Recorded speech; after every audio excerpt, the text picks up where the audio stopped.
Uulan na. Tulungan ninyong itabi ang semento. Masisira ang semento kapag nabasa. Bilisan ninyo. Siya. Bilis, bilis. Halika. Bilisan ninyo. Bilisan mo. Tio Wu, bakit naglalaro kayo ng baraha? Ay, Xiaofan, matanda na ang Tio Wu mo. Hindi na kaya. Magpahinga muna. At saka, hindi naman kailangan madaliin ang daan.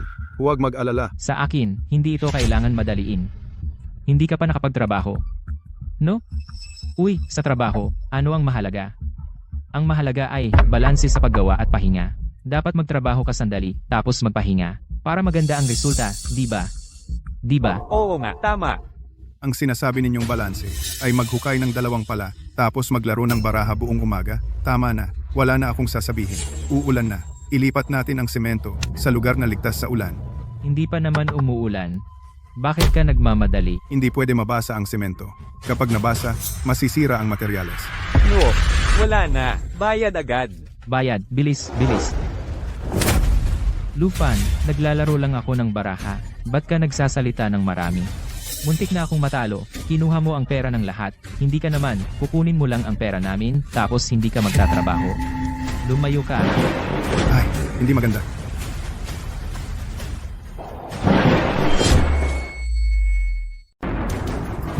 Umuulan ng malakas. Ginoong Lu, ang lakas ng ulan. Nabasa na ang mga materyales. Hindi na magagamit. Fan, umuulan ng malakas. Hindi na ba matatapos ang kalsada? Pahinga naman kami ng ilang araw. Pahinga? 3 buwan na, 200 metro lang ang natapos. Paano tayo magpapahinga? Eddie, nagayos din kami ng 200 metro para sa'yo. Magsaya ka na. Mga magsasaka lang naman kami. Marunong ba kaming mag-ayos ng kalsada? Ay, Fan. Nabasa na ang semento. Ano ang gagawin natin? Dagdag pa ng 200 piso bawat pamilya. Tatawagan ko ang pabrika ng semento. Bibili ako ng bagong semento. Ano? Kailangan magbayad? Magkano? 200 piso. Parang nangungurakot ka. Fan, hindi ka patas. Ano ang sinabi mo dati? 150 bawat metro. Bakit ngayon ka humihingi ng pera? Oo nga. Huwag ninyong kalimutan. Kayo ang humiling sa akin na ayusin itong kalsada. Kailan matatapos ang kalsadang ito? Wala itong malaking kinalaman sa akin. Pero ito ang magpapasya kung kaya ba nating ibenta ang mga produkto mula sa bundok. Lufan, dati kang nangolekta sa amin ng napakaraming pera. Gamitin mo ang sarili mong pera para bumili. Hindi ba pwedeng? Fan, oo nga. Isang sako ng semento ay 10 piso lang. Bumili ka gamit ang sarili mong pera. Di ba yun lang? Kayo ang humiling sa akin na ayusin itong kalsada. Ako lang ang namamahala sa konstruksyon. Kung gusto nyo pang ituloy, pakiusap, ibigay na ang pera sa lalong madaling panahon. Fan, Ang perang ito ngayon, kailangan mo talagang kunin? Fan, medyo hindi ka patas. Itutuloy ba ang kalsadang ito? Kayo ang magdedesisyon. bakit siya umalis? Kapitan, si Lufan ay sadyang pera lang ang iniisip. Hindi natin pwedeng hayaan lang ito. Kung siya ay hindi mabait, huwag mong sisihin kung kami ay hindi. Nanay, pumunta ako para makita ka.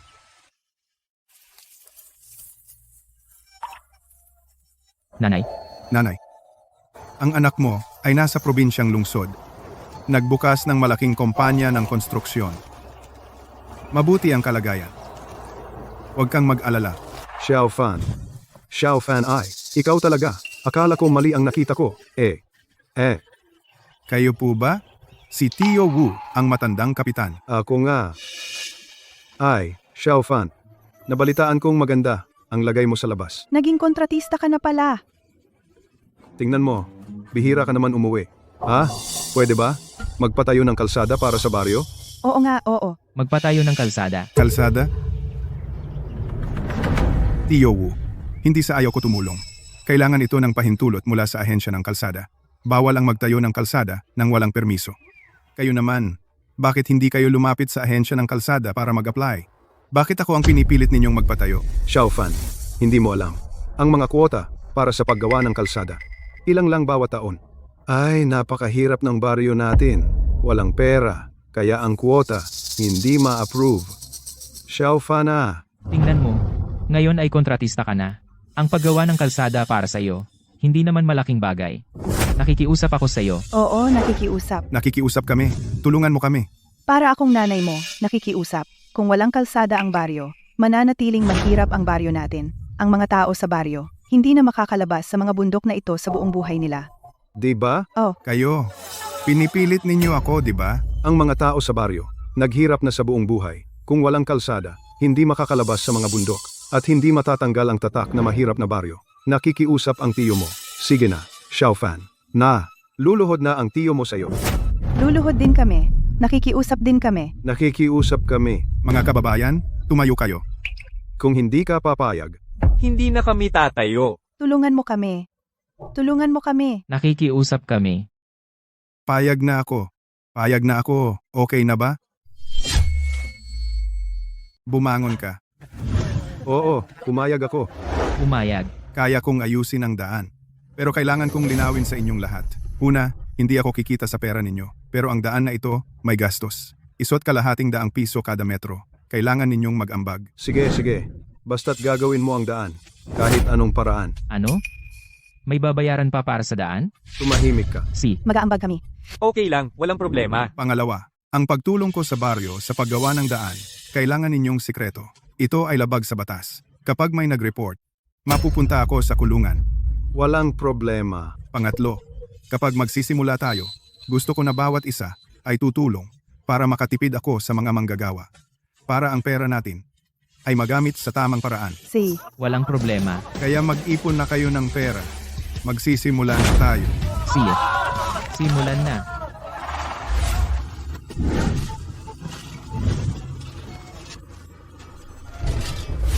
Uulan na. Tulungan ninyong itabi ang semento. Masisira ang semento kapag nabasa. Bilisan ninyo. Bilis. Halika. Bilisan ninyo. Bilisan mo. Tio Wu, bakit naglalaro kayo ng baraha? Ay, Xiaofan, matanda na ang tiyo Wu mo. Hindi na kaya. Magpahinga muna. At saka, hindi naman kailangan madaliin ang daan. Huwag mag-alala. Sa akin, hindi ito kailangan madaliin. Hindi ka pa nakapagtrabaho. No? Uy, sa trabaho, ano ang mahalaga? Ang mahalaga ay balanse sa paggawa at pahinga. Dapat magtrabaho ka sandali, tapos magpahinga. Para maganda ang resulta, di ba? Di ba? Oo nga, tama. Ang sinasabi ninyong balanse ay maghukay ng dalawang pala tapos maglaro ng baraha buong umaga? Tama na, wala na akong sasabihin. Uulan na. Ilipat natin ang semento sa lugar na ligtas sa ulan. Hindi pa naman umuulan. Bakit ka nagmamadali? Hindi pwede mabasa ang semento. Kapag nabasa, masisira ang materyales. No, wala na. Bayad agad. Bayad, bilis. Lufan, naglalaro lang ako ng baraha. Ba't ka nagsasalita ng marami? Muntik na akong matalo, kinuha mo ang pera ng lahat, hindi ka naman, kukunin mo lang ang pera namin, tapos hindi ka magtatrabaho. Lumayo ka. Ay, hindi maganda.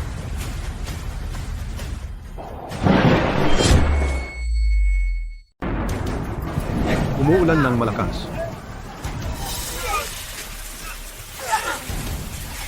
Ginoong Lu, ang lakas ng ulan. Nabasa na ang mga materyales. Hindi na magagamit. Fan, umuulan ng malakas. Hindi na ba matatapos ang kalsada? Pahinga naman kami ng ilang araw. Pahinga? 3 buwan na, 200 metro lang ang natapos. Paano tayo magpapahinga? Di, nagayos din kami ng 200 metro para sa'yo. Magsaya ka na. Mga magsasaka lang naman kami. Marunong ba kaming mag-ayos ng kalsada? Nabasa na ang semento. Ano ang gagawin natin? Dagdag pa ng 200 piso bawat pamilya. Tatawagan ko ang pabrika ng semento. Bibili ako ng bagong semento. Ano? Kailangan magbayad? Magkano? 200 piso. Parang nangungurakot ka. Fan, hindi ka patas. Ano ang sinabi mo dati? 150 bawat metro. Bakit ngayon ka humihingi ng pera? Oo nga. Huwag ninyong kalimutan. Kayo ang humiling sa akin na ayusin itong kalsada. Kailan matatapos ang kalsadang ito? Wala itong malaking kinalaman sa akin. Pero ito ang magpapasya kung kaya ba nating ibenta ang mga produkto mula sa bundok. Lufan, dati kang nangolekta sa amin ng napakaraming pera, gamitin mo ang sarili mong pera para bumili. Hindi ba pwedeng? Fan, oo nga. Isang sako ng semento ay 10 piso lang. Bumili ka gamit ang sarili mong pera. Di ba yun lang? Kayo ang humiling sa akin na ayusin itong kalsada. Ako lang ang namamahala sa konstruksyon. Kung gusto nyo pang ituloy, pakiusap, ibigay na ang pera sa lalong madaling panahon. Fan, Ang perang ito ngayon, kailangan mo talagang kunin? Fan, medyo hindi ka patas. Itutuloy ba ang kalsadang ito? Kayo ang magdedesisyon. bakit siya umalis? Kapitan, si Lufan ay sadyang pera lang ang iniisip. Hindi natin pwedeng hayaan lang ito. Kung siya ay hindi mabait, huwag mong sisihin kung kami ay hindi rin mabait. Ginong Wu, nakumpleto na ba ninyo ang pera? Ikaw ang kontratista sa kalsada? Si Lufan? Tama? Tama. Sumama ka sa akin. Ano ang nangyayari? Ano ito? Ako ay miyembro ng kawanihan ng pangasiwaan sa kalsada. Nakatanggap kami ng reklamo mula sa mga mamamayan na nagtayukan ng kalsada nang walang pahintulot at tumanggap ng kickback. Sumama ka sa akin para imbestigahan ito. Oy, Tiovu. Anong ibig sabihin nito? Sino nagsabi sa iyo na mag-focus sa pagkikita ng pera ng lahat? Alam mo ba na ang mga kababayan ay nahihirapang kumita? Hindi madali, di ba? Oo nga, nakita ko na ang libro mo. Ang isang semento ay nagkakahalaga lang ng 10 piso, pare. Sabihin mo sa akin, pinabayad mo sa bawat isa ng 200 piso. Gaano karami ang kinita mo sa amin? Tama. Magkano ang kinita mo? Kumita ako sa inyo? Sa labas, ang isang semento ay 30 piso. Nakiusap ako sa mga kaibigan, gumamit ng koneksyon para makuha ang semento sa halagang 10 piso. At saka, kung hindi dahil sa katamaran ninyo, ang mga sementong iyon sa labas ay hindi nabasa. Oy, Lufan, hindi mo pwedeng sabihin niyan. Umuulan ng hapon, walang nakakaalam. Hindi mo pwedeng sisihin sa amin ang responsibilidad ng basang semento. Tama iyan. See? Kung alam ko lang na ganito kayo, hindi ko dapat kayo pinayagan na magpatayo ng kalsada para sa inyo.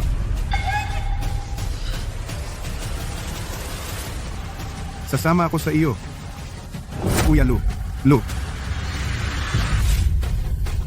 Pero tandaan ninyo, kung hindi itatayo ang kalsadang ito, ang titulong mahirap na nayon ng Lujiakun ay hindi matatanggal. Kahit sa susunod ay magmakaawa kayo sa akin. Hindi na ako tutulong sa inyo. Gusto mo, itayo mo o hindi. Sa susunod, hahanapin kita para magpatayo. Ako ay aso.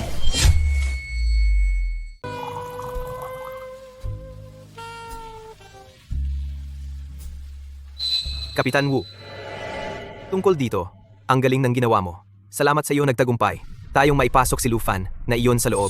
Naku, salamat, Ginoong Zhao. Hindi ba dapat lang? Sutatale? Pero may maliit pa akong bagay na kailangan mong gawin. Sabihin ninyo, susunod ako sa lahat ng gusto ninyo. Gusto kong magdala ka pa ng ibang tao, pumunta sa harap ng istasyon ng pulisya at mag-ingay para si Lufan na yan ipagpatuloy ang paggawa ng kalsada sa inyong barangay. Mas malaki ang ingay, mas mabuti. Ituloy ang paggawa ng kalsada. Itong si Lufan, hindi ba nasa loob na siya?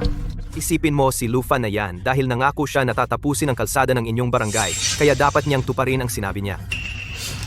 Kung hindi niya magawa, hindi ba niya kailangang ibalik ang pera na tinanggap niya doble ang ibalik? Oo. Hindi natapos ni Lufan ang kalsada, kailangan siyang magbayad sa atin. Mawalan siya ng lahat. Pero Ginoong Zhao, wala na si Lufan. Ang kalsada ng barangay namin. Tignan mo. Pananaw ka, Wu. Hindi ba iyon isang sira-sirang maliit na daan sa barangay? Kapag naayos mo na si Lufan, ako naman sa mababang presyo, ang mga materyales at kagamitan sa konstruksyon ni Lufan, lahat ay kukunin ko. Sa oras na iyon, personal akong magdadala ng mga tao sa inyong barangay para magpagawa ng kalsada.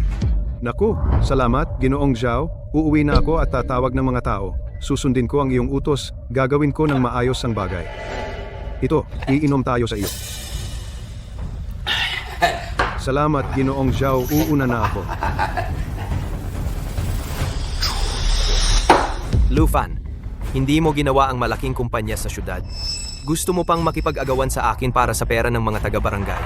Kung hindi mo ako hinadlangan, hindi ko na kailangan gumawa ng paraan para mandaya at saktan ka. Sa huli, ay pinagkanulo ka pa rin ng iyong mga kababayan. Ginoong Zhao, ano ang susunod nating gagawin? Ang masamang kalsada sa Barangay Lu, nagawa ni Lufan na ayusin. Talagang may kakayahan siya. Sayang ang mga taga-barangay na iyon. Ang bawat pamilya, kahit 50 pesos ay labis na para sa kanila. Sa oras na iyon, gagawin ko kayong bawat pamilya ay magbabayad ng 50,000.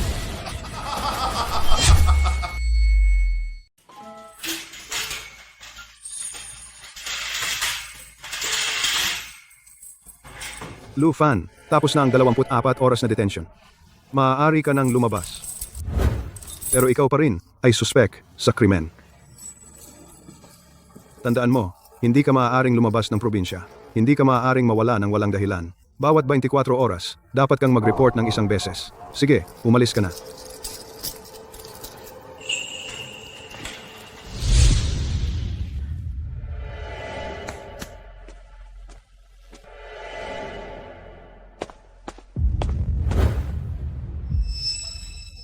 Bumalik ka na. Lufan, kailangan mong ayusin ang kalsada para sa amin. Aling kalsada? Kayo ang nag-report sa akin at ipinadala ako sa Security Bureau. Ikinaro ng isang araw at isang gabi. Gusto niyo akong mag-ayos ng kalsada? Kinuha mo ang pera namin at nangako kang aayusin ang kalsada. Tama ba? Kung hindi mo aayusin ang kalsada, paglabag iyon. Kung hindi, ibalik mo ang pera sa lahat. Tama. Bayaran. Sige, babayaran ko. Tig 50 piso. Babayaran ko kayong lahat. Sino ang nagsabing 50 lang? Pinasayang mo ang oras namin. Hindi pa tapos ang kalsada. Kailangan mo kaming bayaran. Tigsa 10,000 piso bawat pamilya. Ngayon na, ibigay ang pera. Tama. Tigsa 10,000. Bayaran ang bawat pamilya ng 10,000. Wala na ba kayong hiya? Noong una, kayo ang nagmakaawa sa akin na ayusin ang kalsada. Ngayon, hindi lang kayo nag-report sa akin, kundi gusto nyo ring bayaran ko ang bawat pamilya ng tig sa 10,000. Kinain na ba ng aso ang konsensya nyo? Xiaofan, tingnan mo, inokupa mo ang lupa ng lahat. Kung ikaw ayaw mong ayusin ang kalsadang ito, ay naku, okay lang naman. Ibibigay mo na lang yung pera para sa pag-okupa ng lupa, bayaran mo ang lahat. Tapos na ang usapan. Ano ang sinabi mo? Pera para sa lupa? Inokupa mo ang lupa ng lahat para sa kalsada, hindi ba dapat kang magbayad? Tama. Hindi naman kami humihingi ng sobra. 1,000 piso bawat metro. Inukupa mo ang 5 metro ng lupa ko. Bayaran mo na lang ako ng 5,000.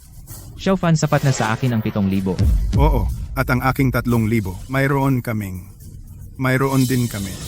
Ang pera nyo ay ginamit na sa pag-ayos ng kalsada. Kung gusto nyo ng pera, gibain nyo ang kalsada. Bawat isa, mag-isa kayong magbuhat ng 1 piraso pabalik. Piso bawat isa. Ibalik ninyo? Anong sinasabi mo? Ikaw? Huwag ninyong kalimutan. Sa simula, kayo ang humiling sa akin na mag-ayos ng kalsada para sa inyo. Ngayon, kayo ay papabayaran ninyo ako. Doon, hinayaan ka ng lahat, mag-ayos ng kalsada para sa mga taga-bayan. Tama naman iyon. Pero, hindi naman namin hinayaan na.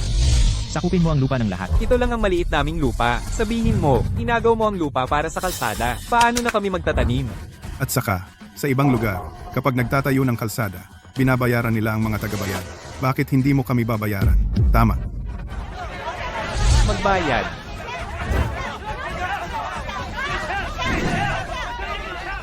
Ginoong Wu, ano po ang tingin ninyo dito? Xiaofan, totoo naman na ako ang kapitan, pero ito ang kaisipan ng lahat. At saka, hindi ba para sa bayan ang pag-ayos ng kalsada? Ibigay mo na lang ang pera sa lahat. Oo nga, Xiaofan. Ang pera para sa lupa na inagaw mo, bayaran mo na lang. Tia Hong, ikaw rin? Ganyan ang iniisip mo? Huwag mong intindihin kung ano ang iniisip ng iba. Bayaran mo na kami agad. Tama, magbayad. Kulang ang sahod ninyo. Pwede kong dagdagan. Kung ayaw ninyong magtrabaho sa kalsada, pwede akong kumuha ng construction crew para mag-ayos ng kalsada para sa inyo. Pero gusto ninyong bayaran ko kayo. Imposible. Ayaw mong magbayad, ha? Sige, kung ganyan, galingan mo. Huwag mong gamitin ang lupa ng bayan. Lufan, tayong lahat ay mga kababayan. Kung talagang gusto mong mag-ayos ng kalsada, susuportahan ka namin. Pero, yung pag-aayos mo ng kalsada, kung sasakupin mo ang lupa ng lahat, kailangan mong magbayad. Sinasabi ko sa iyo, kung hindi ka magbabayad, huwag mo kaming sisihin. Hindi ka namin papayagang gumamit ng lupa ng bayan. Anong ibig sabihin nito? Hindi ako papayagang gumamit ng lupa ng bayan? Xiaofan, huwag mong kalimutan, ang libingan ng nanay mo, nasa pasukan ng bayan pa.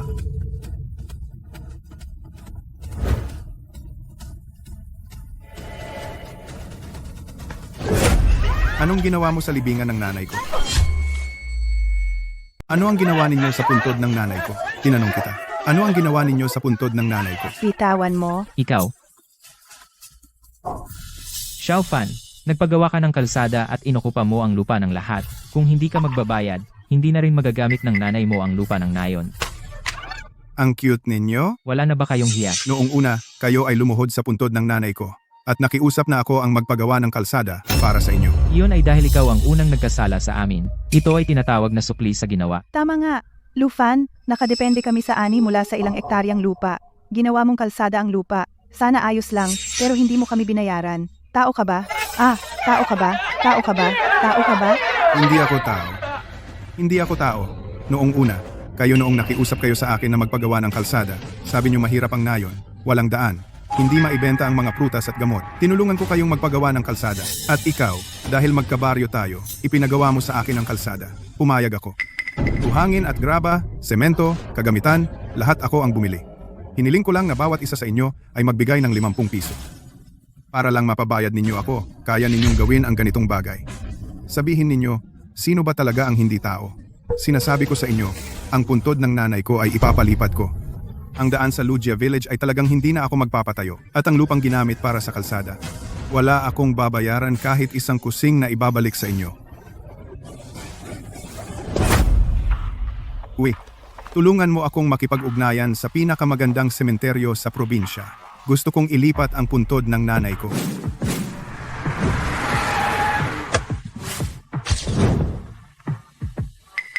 G. Lu. Gusto kang makita ng boss namin.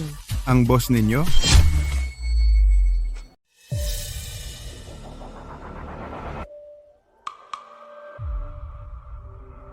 Lufan, nagkita na naman tayo. Ikaw pala yan? Lufan, di ba? Ay, gusto kong makipagsama sa iyo sa proyekto ng pagsasaayos ng lupa sa Barangay Lu. Ano ang mga kondisyon mo?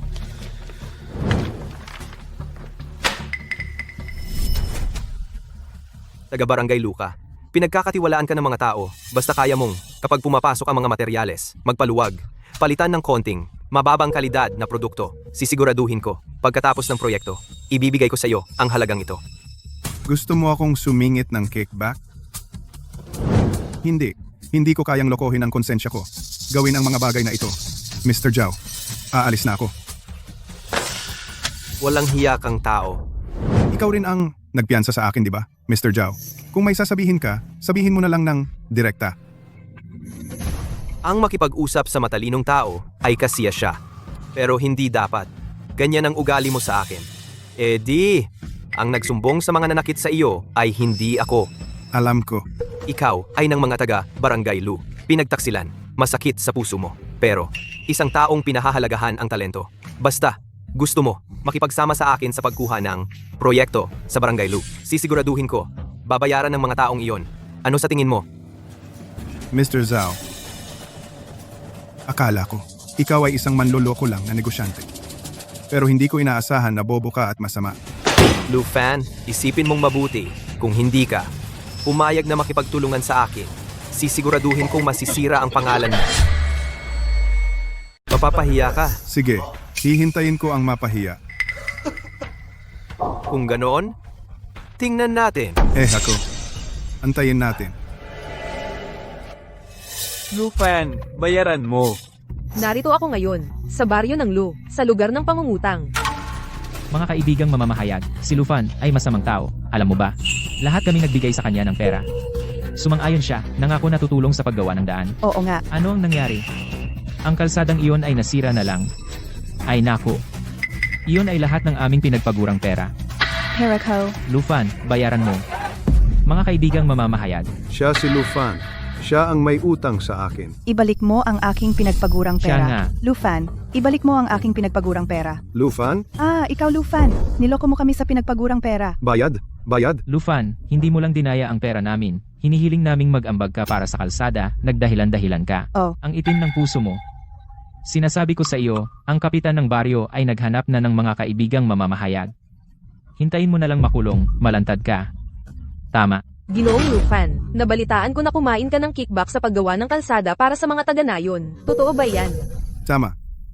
Tulong ako sa paggawa ng kalsada ng Barangay Lu. Lufan, ginagawa mo ito. Suspecha kang namomolekta ng pera ng illegal at ginamit mo ang paggawa ng kalsada para dayin ang mga taga-Barangay Lu at kumita ka ng 5 milyon. Mangyaring magpaliwanag. Ako, Ikaw ay isang manloloko. Isuli mo ang pera. Isuli mo. niloko ko kayo? Noong panahong iyon, lumuhod kayo at nagmamakaawa kayo na ipagawa ang kalsada.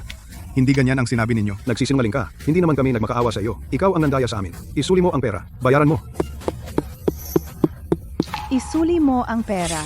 Ang barangay namin ay mahirap na, inagaw mo lahat ang pera namin. Tao ka ba o hindi? Isuli mo ang pera. Isuli mo. Isuli. Isuli. Ako ay nagsisinungaling? Hindi ako tao? Hindi ko dinaya ang pera ninyo. Bakit ako makokonsensya? Noong panahong iyon, lumuhod kayo at nagmamakaawa na ipagawa ang kalsada. Hindi ganyan ang ugali ninyo ngayon. Ngayon, nagsisisi ako. Nagsisisi ako dati. Naging mahina ang loob ko. Pumayag akong ipagawa ang kalsada. Kung may ebidensya kayo, ay demanda ninyo ako sa korte. Hintayin ko ang paglilitis. Hintayin kong makulong. Kaya ba ninyo?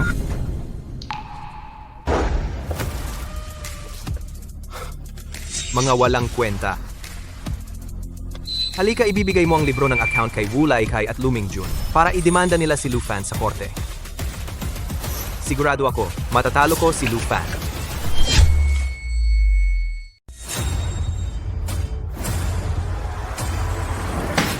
Lufan, paulit-ulit mong sinasabi na gagawa ka ng kalsada para sa baryo namin. Ano ang nangyari? Mabuti ka lang sa salita. Hindi ka naman talagang walang tapat na hangarin na ipagawa ang kalsada sa amin. Hindi ko ginawa ng maayos ang kalsada. Yung kalahating kalsada sa labas ng baryo. Lu, kayo ba ang gumawa niyon? Oo, yung kalahating kalsada sa baryo, Lu. Talaga namang kami mismo ang gumawa. Ikaw? Sabi mo gagawa ka ng kalsada para sa amin, pero hindi ka nagsimula. Ang nagsasakdal kami dahil hindi na namin matiis na makita, kaya kami na mismo ang gumawa eh. Oo nga. Tahimik, Lufan. May gusto ka bang sabihin? Ang topografiya ng Baryo Lu ay espesyal. Kailangan ng maayos na pagpaplano para sa kalsada. Ang mga residente ng Baryo Lu, karamihan ay elementarya lang ang natapos. Akala nyo ba, kaya ninyong gawin agad, ay gagawa ng maayos na sementadong kalsada? Ang mga sinasabi mo, wala kaming pinag-aralan, ano naman. Pero kami masipag at masikap.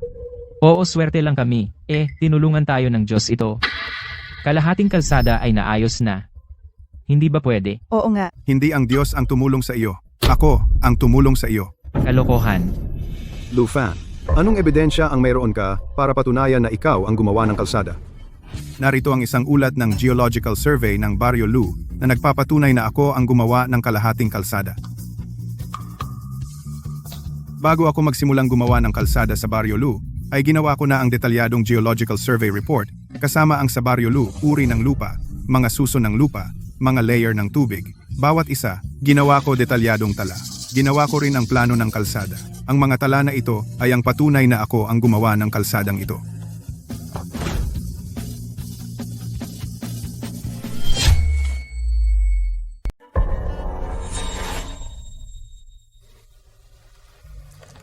Itong report at blueprint na ito talagang tugma sa kalsadang ginawa sa Lugia Village magkatugma.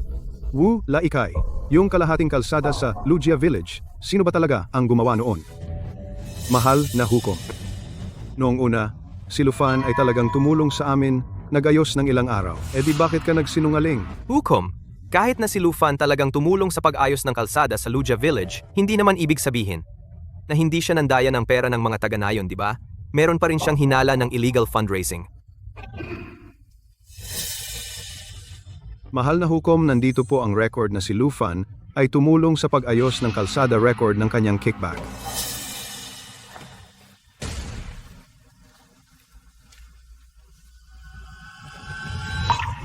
Mahal na hukom. Yung ledger na iyon, si Lufan ang nagpagawa sa akin yan. Dito. Malinaw na nakatala ang oras ng kanyang pag-ayos ng kalsada. At ang mga gastusin ito ay si Lufan, kanyang kickback, at ebidensya ng ilegal na paggawa ng kalsada. Sana po, mahal na hukom, ipaglaban kami ng Lugia Village. Oh, Lufan, mga taga-nayon ng Lugia Village, ngayon ay isinasakdal kanila ng walang pahintulot ng gobyerno, ilegal na paggawa ng kalsada, at sa pangalan ng paggawa ng kalsada, illegal fundraising, kumuha ng malaking halaga ng ari-arian mula sa mga taga-nayon. Aaminin mo ba ang kasalanan mo? Ako. Inaamin ko ang kasalanan. Hoy, tingnan mo. Abot na ito hanggang sa istasyon ng pulis. Itong si Lufan. Tiyak na natakot siya. Gusto niyang umamin agad para mabawasan ang taon sa kulungan. Tama. Sabi ko may problema talaga yung lalaking yan. Ang masama ay may kapalit na masama. Ang mga taong tulad niya dapat mabulok sa kulungan. Dati nagpapakamatapang. Ngayong may problema na umamin din naman siya. Sabi ko nga kanina, tiyak na. Hukom, inaamin ko na may kasalanan ako sa ilegal na paggawa ng kalsada, pero ang kickback at illegal fundraising, ito ay purong paninirang puri. Hindi ko inaamin. Oo, tumanggap ako ng pera mula sa mga taga-nayon ng luya, pero lahat ay ginamit sa paggawa ng kalsada. 1 metro, 150 piso. Ang ledger ay malinaw na nakasulat. Dito ay malinaw na nakasulat. Nakatanggap ka mula sa mga taga-nayon ng kabuuang 5 milyon. Dito ay mayroon ding selyo ng iyong kumpanya. Paano mo ito ipapaliwanag? Imposible.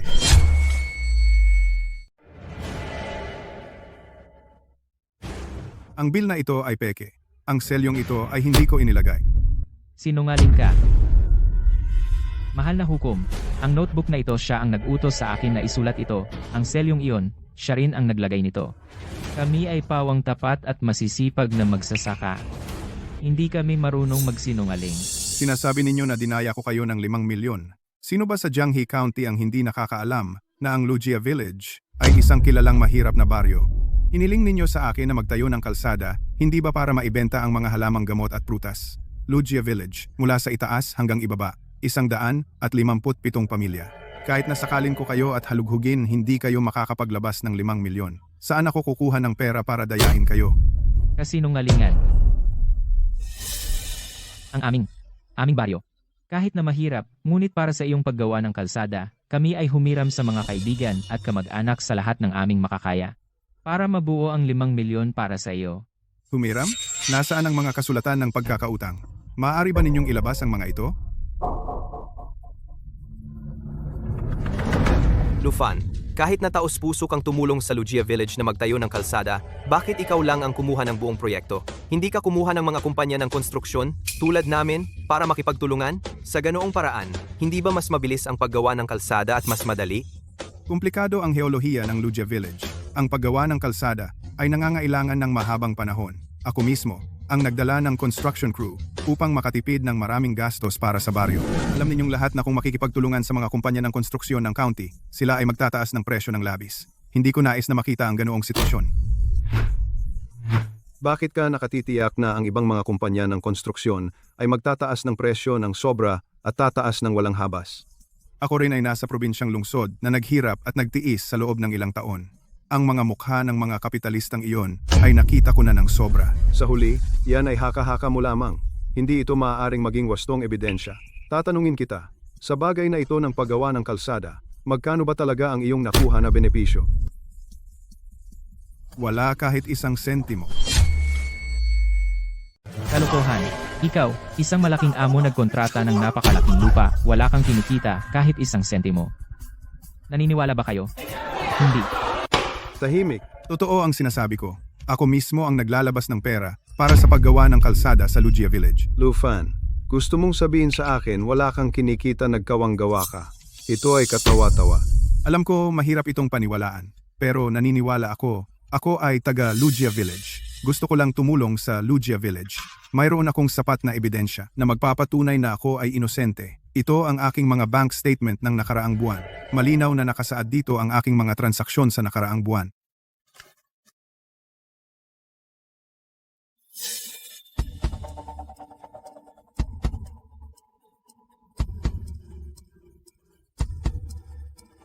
Ika, 6 ng Marso gastos na 86,000 yuan. Ika, 21 ng Marso gastos na 21,000 yuan. Ang bank account ni Lufan ay laging may gastos, walang kahit 1 sentimo na binalik. Ito ay talagang naglalabas ng pera para sa kalsada. Punong hukom. Hindi ito nangangahulugan na si Lufan ay hindi nagnakaw ng Lugia Village. Ang heolohiya ay napaka-espesyal. Ang aming construction team ay nag-inspeksyon din sa site. Ang ordinaryong buhangin at graba ay walang paraan upang gawing kalsada sa Lugia Village. Oo.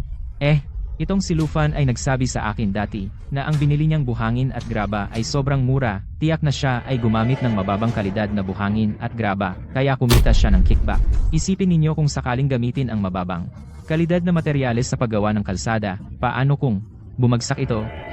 Ito ay papatay ng tao. Lufan, tungkol dito, may gusto ka bang sabihin? Ako. Punong hukom. Sa tingin ko, itong si Lufan ay wala nang magagawa upang patunayan ang kanyang pagka-inosente. Mas mabuti pa ikulong pa ng ilang araw, mabuti nang maingat siyasatin ng husto. Mga kapatid, tama ba? Tama. Ikulong. Sino ang nagsabing hindi siya makapagpatunay? Sinong nagsabing hindi ka makapagpapatunay? Kapitan Xiao Wanghu. Sa wakas, dumating na kayo.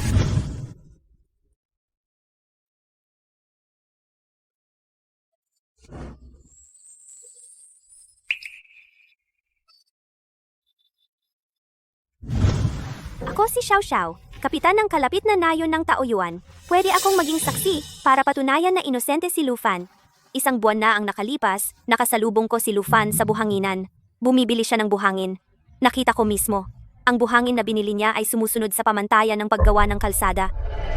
Ay, nang makita ko, ikaw at itong si Lufan ay magkakilala. Sino ang nakakaalam kung ang sinasabi mo ay totoo o hindi? Paano kung kayong dalawa ay nagkuntsaba ng maaga? Kapitan Xiao, ang salita ng isang panig ay hindi sapat para paniwalaan. May ebidensya ka ba? Ako si Wang Hu. Ako ang nagtustos para kay Lu Fan ng buhangin para sa kanyang kalsada. May ebidensya ako. Ito ang bill ng transaksyon namin ni Lu Fan. Ang mga binili niya ay sementong ayon sa pamantayan ng kalsada. Sa tingin ko kay Lu Fan, hindi madali ang gumastos ng sarili niyang pera. Kaya, ibinenta ko sa presyo ng bilihan sa kanya. Matagal na kaming magkakilala ni Wang Hu, kaya namin napag-usapan ang presyo ng semento. Tapos, inakusahan ninyo ako na bumili ako ng murang semento at kumain ng kickback? Talagang magandang kalidad ang buhangin. Sa mga talaan ay wala ring problema.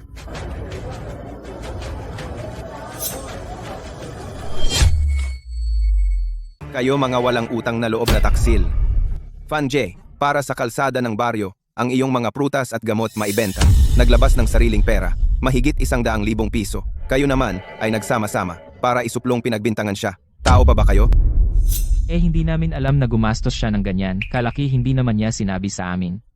Hindi namin kasalanan iyon. Oo nga. Siya mismo gusto niyang gumastos ng ganyan kalaki. Hindi naman namin siya pinilit. Oo. Hindi naman namin siya pinilit oo. Tahimik. Ipinapahayag ko na si Lu Fan lumabag sa batas ng bansa, nagpatayo ng kalsada, sinira ang mga halaman. Pinagmulta 100,000 piso tungkol sa kasong illegal fundraising. Kulang ang ebidensya, hindi na itutuloy. Lu Fan, walang sala. Salamat Kapitan Xiao. Salamat Wang Hu. Walang sala si Lu Fan. Yung kalsada natin, ano na ang gagawin? Mula ngayon, si Lu Fan. Kaya pa ba niyang magpatayo ng kalsada para sa atin? Ito. Lu Fan, hintayin mo ako, hindi ito matatapos ng ganito. Ginoong Lu, ngayon ay nabigyan na kayo ng hustisya. May gusto po ba kayong sabihin? Sa hinaharap, para sa kalsada ng aming bayan, mag-aambag ba kayo? Gusto ko lang sabihin, ang malinis ay malinis tungkol sa paggawa ng kalsada. Kailangan ko pa pag-isipan pang mabuti. Herfeng, Bala ko sanang humanap ng pagkakataon para banggitin kay Lu Fan tungkol sa paggawa ng kalsada sa Taoyuan Village. Pero ngayon, sa palagay ko, Dali. Kapitan Wu, Lu Fan, siya ay nagpagawa ng kalsada sa kanyang bayan gamit ang sariling pera. Ikaw ay nag-report at nagbintang sa kanya. Muntik na siyang mapabilanggo dahil sa iyo. May gusto ka bang sabihin? Hindi ko alam. Huwag mo akong tanungin. Oo. Alam niya. Tanungin mo siya. Oo, alam niya. Bakit mo ako tinutulak? Mga kaibigang mamamahayag, wala akong alam. Siya iyon. Siya ang humila sa akin dito. Siya ang pinakamaingay kanina. Kayo, tanungin ninyo siya. Tanungin siya. Wala akong sinabi. Sino ang nagsalita? Ako? Wala akong kahit isang salita na sinabi. Siya iyon, si Dajun, iyon, siya ang naghatid sa akin dito. Pagkatapos nilang sabihin, pinapunta nila kaming mag-report kay Lu Fan. Pagkatapos naming mag-report kay Lu Fan, tutulungan daw kami ni Amo Zhao na magpagawa ng kalsada. Siya ang nagsabi niyan. Wala kang katotohanan. Ikaw. Hindi ko sinabi ang ganyan. Sinisiraan niya ang mabuting tao. Wu Leikay, pwede bang magtanong? Ikaw at si Amo Zhao ng Davao Kumpanya ng Konstruksyon. Ano ba talaga ang relasyon ninyo? Pakisagot ng tuwiran. Ang tanong na ito. Amo Zhao, pwede bang magtanong? Ikaw at si Wu Leikay, ano ba talaga ang relasyon ninyo? Ikaw ba ang utak sa likod nito? Huwag magsalita ng walang basehan. Ako at ang mga taong ito ay hindi talaga magkakilala. Ngayon, puro lang ako nanood ng gulo. Paano ka nagsasalita? Amo Zhao, noong hanapin mo ako, hindi ganyan ang sinabi mo. Hindi ka pwedeng mag-iba ng sinabi. Hindi talaga kita kilala, umalis ka. huwag kang gagawa ng gulo. May tao ba dyan? Tagay, Kapitan Xiao, Wang Hu, nagpapasalamat akong muli sa inyong pagtulong sa akin ngayon. Salamat sa inyo. Kuya Fan, huwag mong sabihin iyan. Noong una, ang pabrika ko ay walang negosyo. Kung hindi dahil sa iyo, ang pabrika ko ay dapat na ngayong sumara. Kung magpapasalamat, ako dapat. Kapitan Xiao, hindi ko inaasahan na tayong dalawa ay nagkita lamang ng isang beses at handa ka pa ring tumulong sa akin. Iisa lang ang iinumin ko para sa iyo. Huwag mo akong tawaging kapitan, tawagin mo na lang akong Xiao Xiao. Matagal na rin akong nakarinig tungkol sa iyong pagkatao, naniniwala ako sa iyo na ikaw ay isang mabuting tao. Kaya naman, kung makakatulong, tutulong na lang. At saka, meron din akong kailangan hilingin sa iyo. Kung may problema, sabihin mo lang, tutulong ako kung kaya ko. Ganito iyan, kamakailan lang, nakatanggap kami ng balita mula sa itaas, napipili ng isa sa mga baryo natin, gagawing tourist spot. Kaya gusto ko sanang hilingin sa iyo na tulungan mo ang baryo namin na magtayo ng kalsada. Ang baryo namin ay nag-apply na sa itaas para sa karapatan magtayo ng kalsada, tiyak na legal ito. Alam kong ayaw mong pag-usapan ng pagtatayo ng kalsada kamakailan. Hindi kita pipilitin, sana pag-isipan mong mabuti. Sa pagbabalik ko ngayon, gusto ko lang talagang tingnan ang nanay ko. Pero hindi ko inaasahan na makakatagpo ako ng ganitong pangyayari. Pero tungkol sa pagtatayo ng kalsada, naalala ko na. Hintayin mo akong umuwi at mag-isip. Saka ko sasabihin sa'yo. Si, Wala nang usapan, Tagay. Halika, Tagay! Ano na ang gagawin ngayon? Ha? Si Boss Zhao ay hindi na rin nagpapagawa ng kalsada para sa atin. Si Lu Fan naman, nagalit na naman. Sa natitirang kalahating kalsada, sino ang magpapagawa? Sabi ko na noon, hindi dapat galitin si Lufan. Ngayon, wala tayong nakuha. Hindi rin natapos ang kalsada. Ang mga tao sa baryo natin, hindi ba tayo magugutom? Aba, sige. Sa tingin ko, ang kalsada ay dapat si Lu Fan pa rin ang magpagawa. Isipin mo, si Lu Fan ay taga Baryo Lu, di ba? Nasa baryo pa rin ang kanyang libingan ng mga ninuno, di ba? Oo nga, Hindi ako maniniwala na hindi natin makokontrol si Lu Fan para magpagawa ng kalsada para sa atin. Tama ang sinabi ng kapitan. Sa tingin ko, bukas ay puntahan natin si Lufan. tama. Mabuti, walang mali. Puntahan ulit natin si Lufan. Kailangan pa rin siya.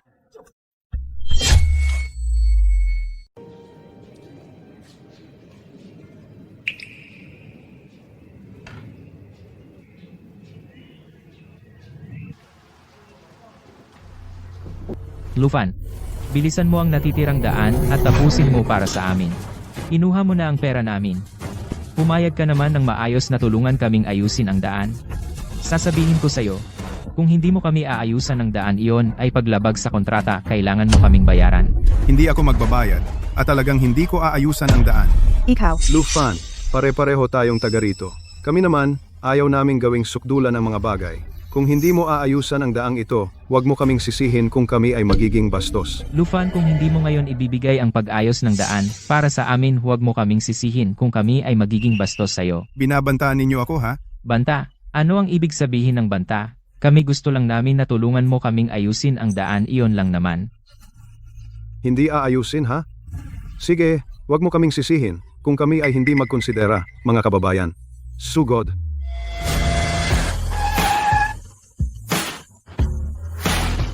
tumigil kayo.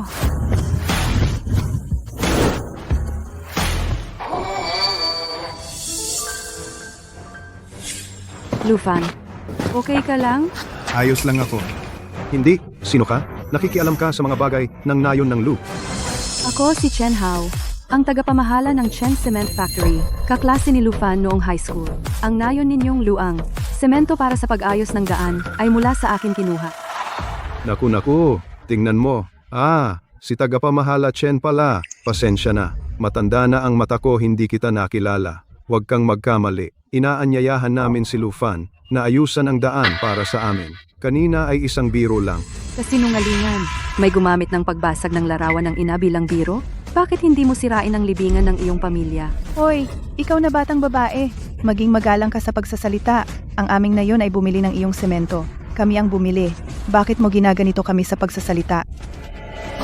Ganyan ako magsalita. At saka, ang sementong ito ay hindi ninyo binili. Si Lufan ang nag-advance ng 80,000 piso. Ano ang kinalaman ninyo? Xiao Fan, ang pagkakasalang ginawa nila sa'yo, alam ko na aayusan mo pa ba sila ng daan? Hindi ko na sila aayusan ng daan. Wag, tagapamahala Chen. Sandali, Lufan, ito ay biro lang. Kailangan naming ayusin ang daang ito. Oh, kinakausap ko si Lufan. Bakit ka nakikisali? Tama lang na hindi ayusin. Tawagan ng pabrika ang sementong dinala, ibalik lahat. Kapitan, itong semento. Hindi natin sila pwedeng hayaang kunin ito. Isipin mo, si Lufan ay nagbayad na. Kung bibili pa tayo ng semento, kailangan pa nating gumastos, di ba? Oo nga, maaari pa ba itayong kalsada? Oy, Director Chen, dumating na ang sementong ito. Paano nila ito kukunin? Ito ay para sa paggawa ng kalsada natin at saka nagbayad tayo. Si Lufan ang nagbayad. Ano kinalaman nyo dyan? Itong si Lufan ay Tagalu, pamilya baryo naman. Siya ay nagbayad din. Bumili ng semento para sa atin, di ba? Karapat dapat ka bang magsalita ng ganyan? Sasabihin ko sa'yo, ang sementerya ko ay hindi sapat ang supply para sa demand, kung hindi lang. Dahil kay Lufan, hindi ako magbebenta ni isang sako sa inyo, kayong mga taksil. Naglakas loob kayong traidorin si Lufan. Sinasabi ko sa inyo. Simula ngayon, hindi lang ang sementerya ko, ang lahat ng sementerya sa Jianghe County. Ay hindi magbebenta sa inyo ni kalahating sako. Kayo ay maglakad sa kalsadang ito habang buhay. Wag naman Director Chen, negosyante kayo. Bakit naman tatanggihan ang negosyo? Oy, ganito na lang. Itong semento, kami ang magbabayad. Magbabayad. Tama kami ang magbabayad. Ngayon gusto niyong bumili? Xiaofan, ang tanga mo talaga. Gumastos ka. Bumili ka ng pinakamagandang semento para sa kanila, para sa kalsada. Sa huli, ikaw ay traidorin ng mga taksil na ito. At sila pa ang sumisi sa'yo. Ano ang pakinabang mo? Kasalanan ko, bulag ako. Xiao Hao, itong semento, isama mo na pabalik. Huwag kang mag-alala. Hindi ko ipapabayad sa iyo ang pera. Maghanap ako agad ng proyekto para magamit mo ang sementong ito. Lahat. Xiaofan, sa akin. Bakit mo pa pag-uusapan ng pera? Itong pera, ibabalik ko lahat sa iyo. Sa pagkakataong ito, ituring mo na lang na gumastos ka para sa leksyon. Huwag ka nang mapahamak sa mga taksil na ito. Maghanda sa paglipat ng mga kargamento. Teka, sino ang mga ngahas na gumalaw? Director Chen, ang mga ito ay inilagay na rito. Pag-aari ito ng aming nayon. Kung gusto mong ilipat ito, pag nanakaw iyan, ipapahuli kita sa pulis. Ang kargamento na ito ay amin. Si Lufan ang nagbayad ng pera. Anong pakialam ninyo?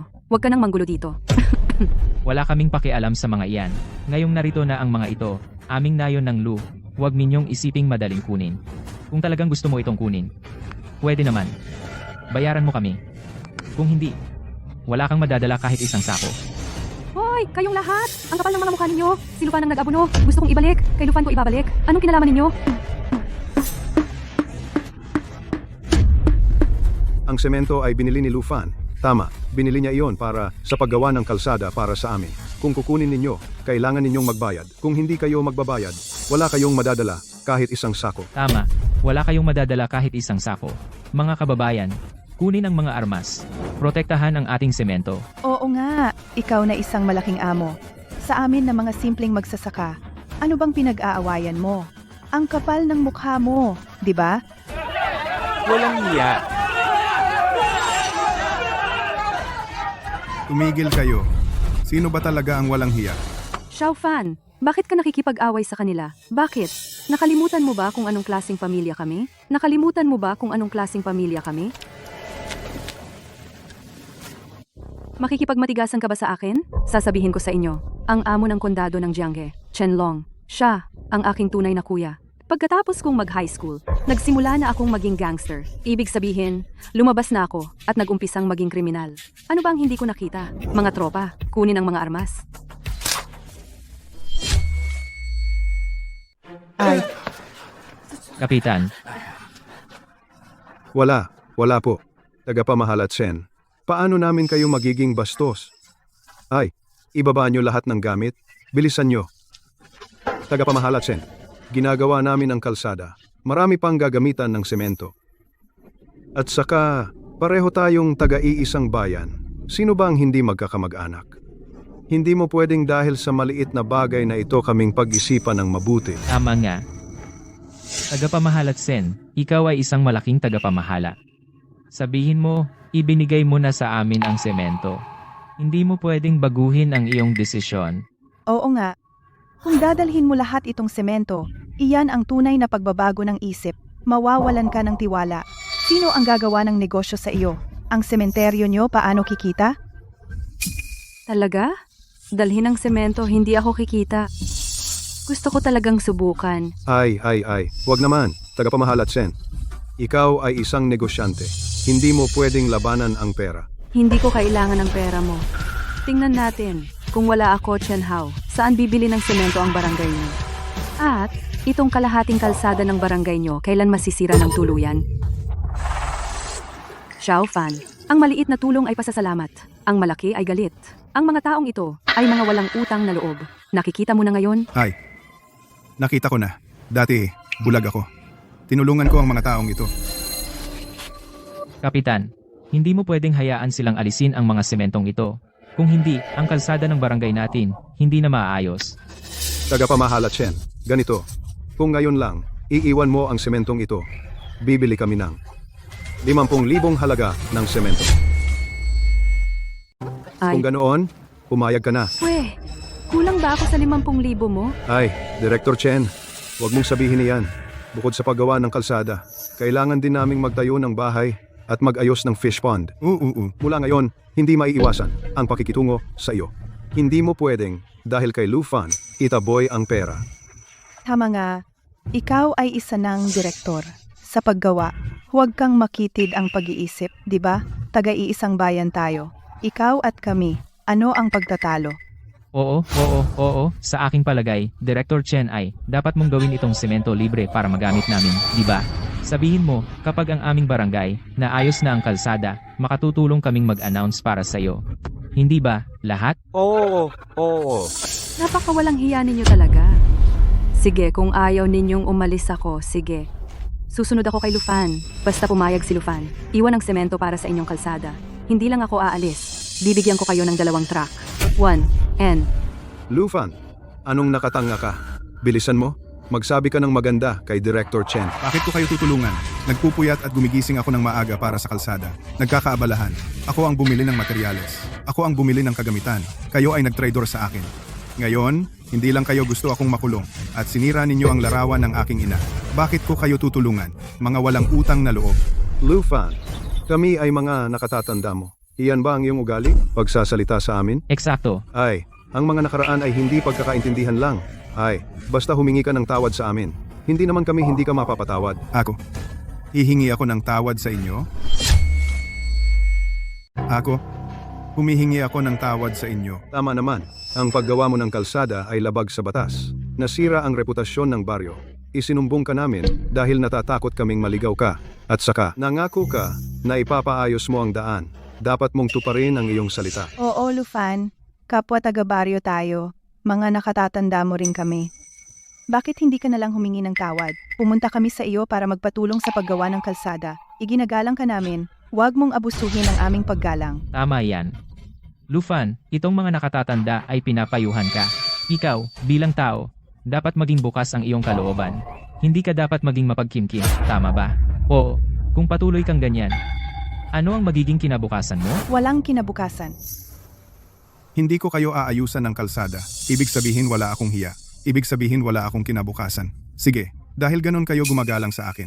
Makikiusap ako kay Manager Chen na magsalita ng mabuti para sa inyo. Xiao Fan, nababaliw ka ba?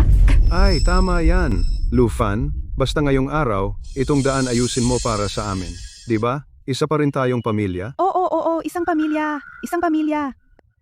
Lufan, kung pumayag ka lang ng mas maaga, tapos na yon, di ba? Ngayon, si Manager Chen nandito rin kulang na ang semento ng baryo natin. Ganito, bumili ka pa ng kaunti para mabawi mo ang iyong pagkakamali. Oo. Kapag tapos na ang daan, saka tayo magpatayo ng fish pond. Hahaha. Sa totoo lang, ikaw at si Manager Chen, ang galing ng relasyon ninyo. Sa susunod, pag bumili kami ng materyales, mas magiging madali, di ba? Hindi ko kayo sinisisi sa pagtatraidor ninyo. Hindi lang kayo aayusan ng kalsada, gagawa pa ako ng isang fish pond para sa inyo. Mabuti. Chen Hao, isang bagay lang ang sasabihin ko sa iyo. Hanggat ako, si Lufan ay nasa Jianghe County, isang araw wala kang isang semento na maibebenta sa kanila. Lufan, sobrang tama ka. Huwag kang mag-alala. Hindi lang semento ang pinakamahusay sa ating bayan. Mga pabrika ng buhangin at bato at pabrika ng ladrilyo. Ang mga tagapamahala doon ay mga tropa ko. Sa isang salita ko lang, hindi lang semento. Kahit isang butil ng buhangin, isang ladrilyo, hindi ko ibibigay sa kanila. Ay, Xiao Fan, huwag kang magbiro. Lumaki ka sa amin. Alam ng lahat. Anong ugali mo? Alam nating lahat yun. Alam ko na mabait ang puso mo. Hindi mo kami pababayaan. Wu Lai Kai, akala mo pa ba nagbibiro ako sa'yo? Sinasabi ko sa'yo, nagbabago ang tao. Kahit ang pinakamabait na tao, kasama ninyong mga traidor, ay nakasama magiging matigas din ang puso. Lufan, pinangako mo sa amin na gagawa ka ng kalsada. Hindi mo pwedeng sabihin na hindi mo nagagawin basta-basta. Kami ang nag-utos sa'yo na gumawa ng kalsada. Yun ay pagpapahalaga sa'yo. Akala mo ba kung wala ka, hindi gagawa ng kalsada ang baryo namin? Tama. Lufan, sinasabi ko sa'yo, mahirap makahanap ng palaka na may 3 paa, ngunit ang kontratista na may 2 paa, marami. Pinapagawa namin sa'yo ang kalsada, yun ay pagpapahalaga sa'yo. Ikaw, huwag kang magyabang. Lufan, anong karaingan mo? Kung wala kang kasalanan, maari ka ba naming isumbong? Dapat mong pag-isipan mong mabuti ang sarili mo. Hindi dapat masyadong makasarili ang tao. Xiao Fan, mga kabataan, magkakamali, nauunawaan naman ng lahat, di ba?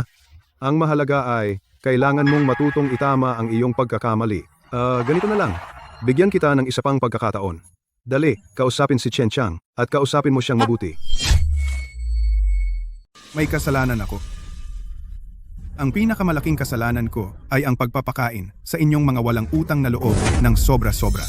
Wala akong dapat pagsisihan. Tanungin ko ang sarili ko, ginawa ko ang tama para sa inyong barangay Lu, para sa bawat isa sa inyo. Pero ginawa ba ninyo ang tama para sa akin? Dati, bulag ako, mahina ang utak ko. Kaya ko kayo tinulungan ng maraming bagay. Pero simula ngayon, hindi na. Ako si Lufan, tuluyan ng putol ang ugnayan natin. Mula ngayon, hindi na ako tutulong sa barangay Lu sa kahit anong bagay. Lufan, akala mo ba nagmamakaawa ako sa'yo?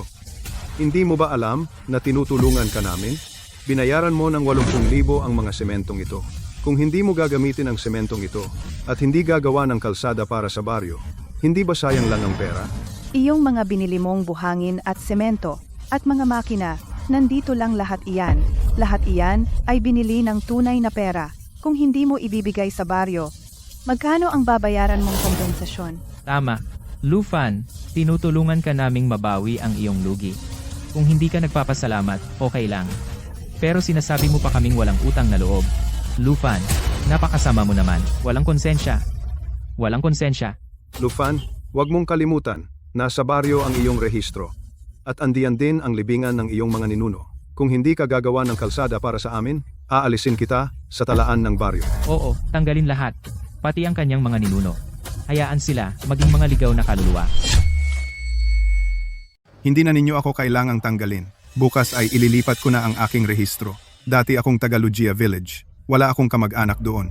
Sa pagbabalik ko ngayon, gusto ko lang makita ang aking ina. Bukas. Ililipat ko na ang mga puntod ng aming angkan. Sabay-sabay na ililipat. Kasama ng inyong mga ninuno na nakalibing sa iisang lupa. Sa tingin ko, ito ay malas. Sige, Lufan. Intindihin mong mabuti.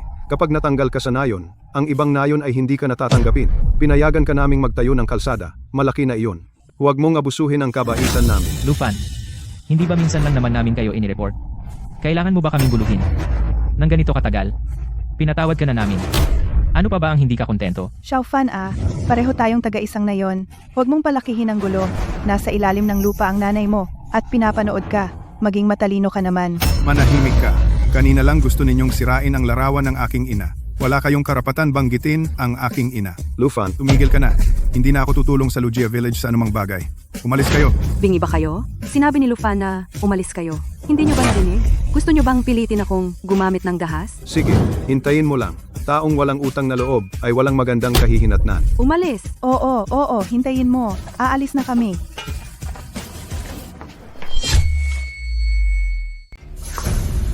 Mga walang utang na loob, ginulo nila ang bahay mo. Kayo dalawa, kumuha ng mga gamit sa kotse. Walisan nyo ito. Opo. Xiao Hao, ako na ang mag-aayos. Salamat sa tulong mo ngayon. Ano ba tayo nagsasabi ka pa ng salamat? Sige na, matagal na tayong hindi nagkita. Sabay tayong kumain. Ay, kung kakain tayo, ako dapat ang mag-imbita.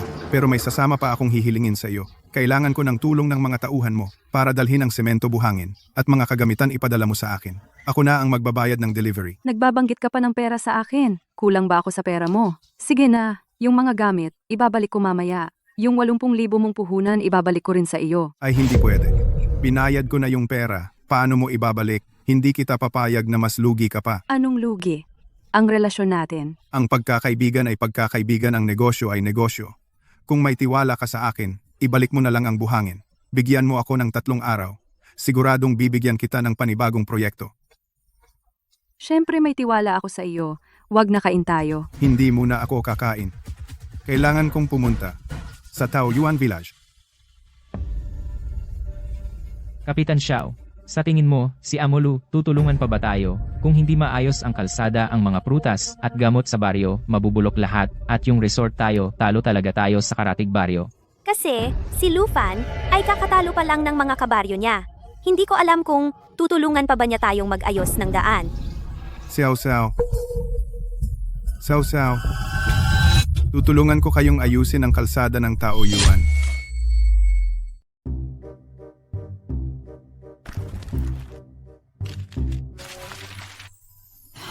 Lufan, mahirap ba ang paggawa ng kalsada? Huwag kang kabahan. Paano ang hiyolohiya ng inyong baryo Taoyuan? Katulad lang ng baryo namin, Lujia. Basta susunod kayo sa aking plano, siguradong makakagawa ako para sa inyo ng isang kalsada patungo sa bayan. Talaga? Maraming salamat, Lufan. Sige, maupo kayong lahat. Maupo. Ano iyon? May problema ba? Xiao Xiao, ano ang ibig mong sabihin? Lufan, ito ang pera na naipon ng aming baryo para sa paggawa ng kalsada. 5,000 bawat pamilya.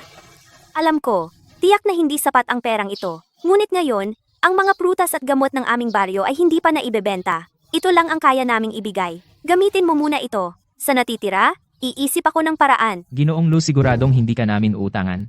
Bago ka dumating, napag-usapan na namin. Kung uutang pa kami sa iyo, magtatrabaho kami sa bayan para bayaran ka. Ikaw, kung hindi ka naniniwala, maaari kaming magsulat ng mga promissory note. Tama. Magsusulat kami ng promissory note. Pwede ring magsangla ng kahit ano, hanggat tinutulungan mo kaming gawin ang kalsadang ito at maayos ito. Uwa, Ang paggawa ng kalsada ay may bayad. Ngunit, singil ko lang ay 50. Kailangan kong maningil sa paggawa ng kalsada. Pero,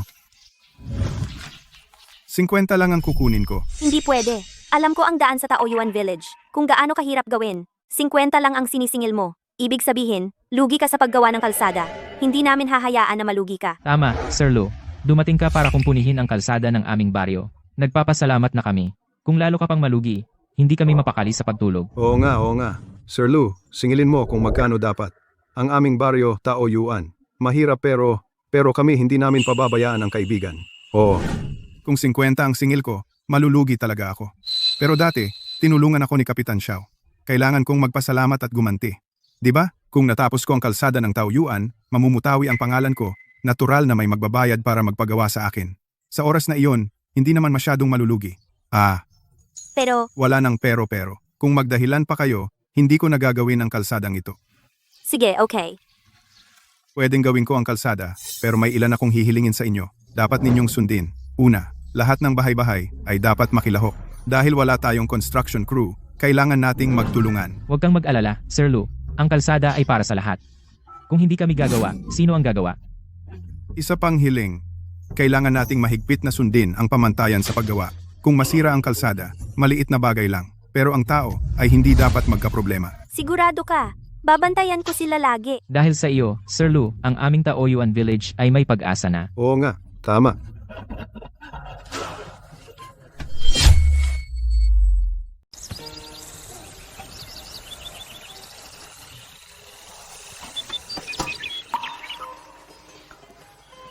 Kapitan Xiao, ano ang ginagawa ninyo? Siyempre, sumasama kami sa iyo para mag-ayos ng kalsada. Lufan, simulan na natin ngayon. Ano ang ipapagawa mo sa kanila? Gagawin nila yon. Xiao Xiao, hindi maaaring magmadali sa pag-aayos ng kalsada. Kailangan nating suriin ang ruta, iplano ang topografiya, kailangan nating kalkulahin ang budget ng mga materyales, at kailangan din nating umarkila ng mga kagamitan. Hindi. Magdesisyon agad ng walang plano. Oh, Naiintindihan ko. Ano ang dapat naming gawin ngayon? Hintayin lang ninyo ang aking abiso. Maaaring umulan bukas. Hindi masyadong angkop magsimula. Ihanda na lang ninyo ang mga materyales. Lufan, ang galing mo naman. Tingin lang sa langit. Alam mo na uulan bukas o sa makalawa. Hindi ka ba nanonood ng weather forecast?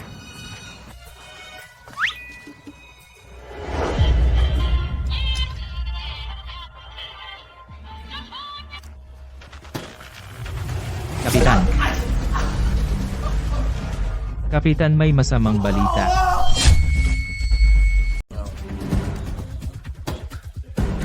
Kapitan. Kapitan, masama na ito. Ay, ano bang problema at nagmamadali ka? Tigil na sa pagkain. Ang bagyo kahapon. Ang kalsadang ginawa ni Lufan para sa atin. Lahat ay nasira. Ano?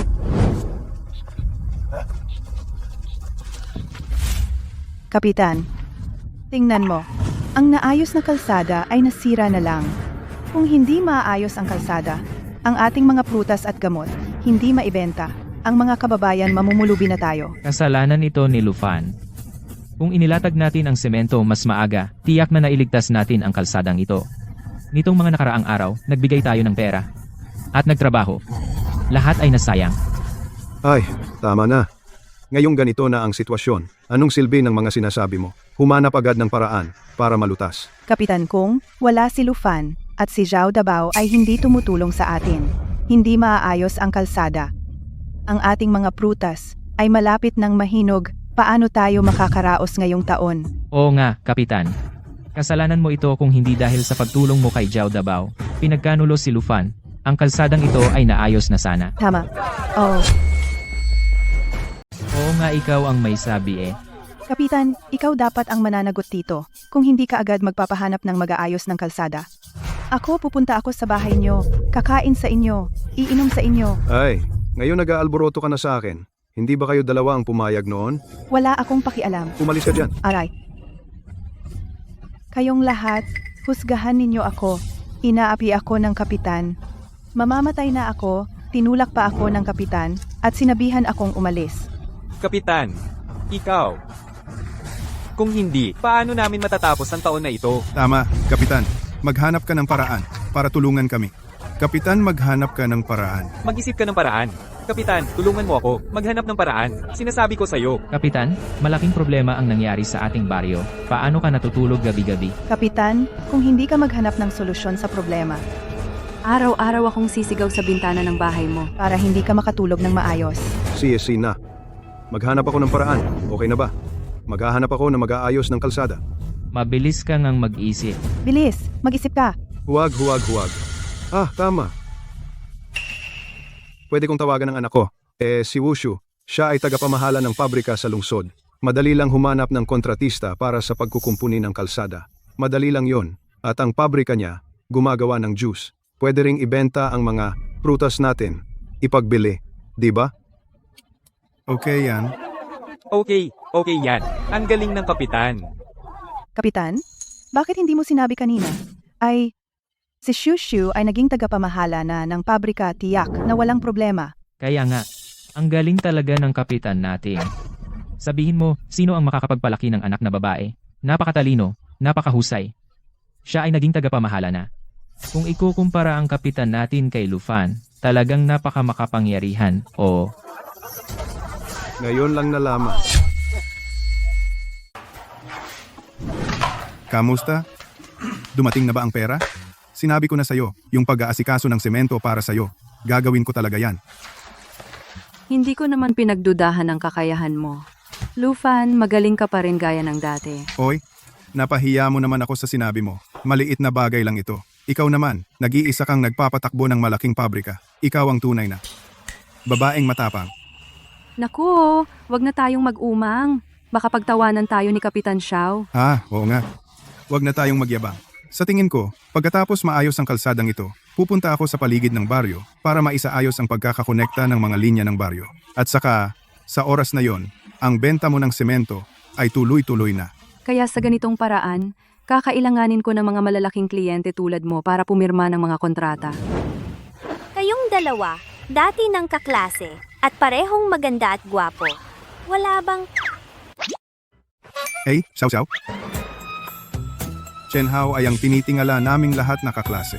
Paano ko hahabulin ng isang diyosa mula sa langit? Lufan, gusto mo ba talaga akong ligawan? Naku, wag niyo akong biruin. Xiao Xiao, malapit na bang mahinog ang mga prutas sa baryo Taoyuan? Magpapakilala ako sa iyo ng isang kaibigan kung pwede niyang tanggapin ang inyong mga prutas. Isasama kita para magkakilala kayo. Wag na nating abalahin si Chen Hao. Tara na. Huwag ka munang umalis. May sorpresa akong sasabihin sa'yo.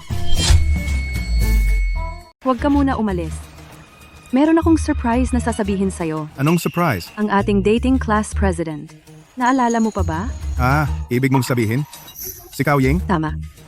Hulaan mo nga. Ano kaya ang ginagawa ng class president ngayon? Ay, wag mo na akong paikutin. Sabihin mo na. Siya ay naging tagapamahala ng Yuan Hui. Ano? Yuan Hui? Yung listed juice brand na Yuan Hui? Yung juice na ibinebenta nila kada taon ay nakakaikot sa mundo ng ilang beses? Tama. Yung Yuan Hui na iyon. Kilala sa buong bansa. Yung pabrika ng class president, kailangan nila ng maraming prutas ngayon. Yung Taoyuan Village naman, malapit nang mahinog ang mga prutas. Bakit hindi mo isama ang kapitan ng baryo para makipagkita sa class president? Lufan, kung ang mga prutas natin ay maibebenta sa Yuan Hui, magiging maganda iyon. Tulungan mo ako makipag-usap sa inyong dating class president. Siguradong papayag siya. Gusto ko rin namang mamagitan. Pero matagal na kaming hindi nagkita. Hindi lang siguro siya tutulong. Baka hindi pa niya ako makilala. Wala kang dapat ipag-alala. Yung pangalan na madalas banggitin ng class president ay ikaw. Alam mo ba, sabi pa niya, sa aming klase, sa dami ng mga lalaki, ikaw lang ang naaalala niya. Sabi niya, dahil bumalik ka, pinaplano niya ako na isama kayong dalawa sa dinner. Kung ganoon, tara na. Punta tayo sa Yuan Hui. Bisitahin natin ang dating class president.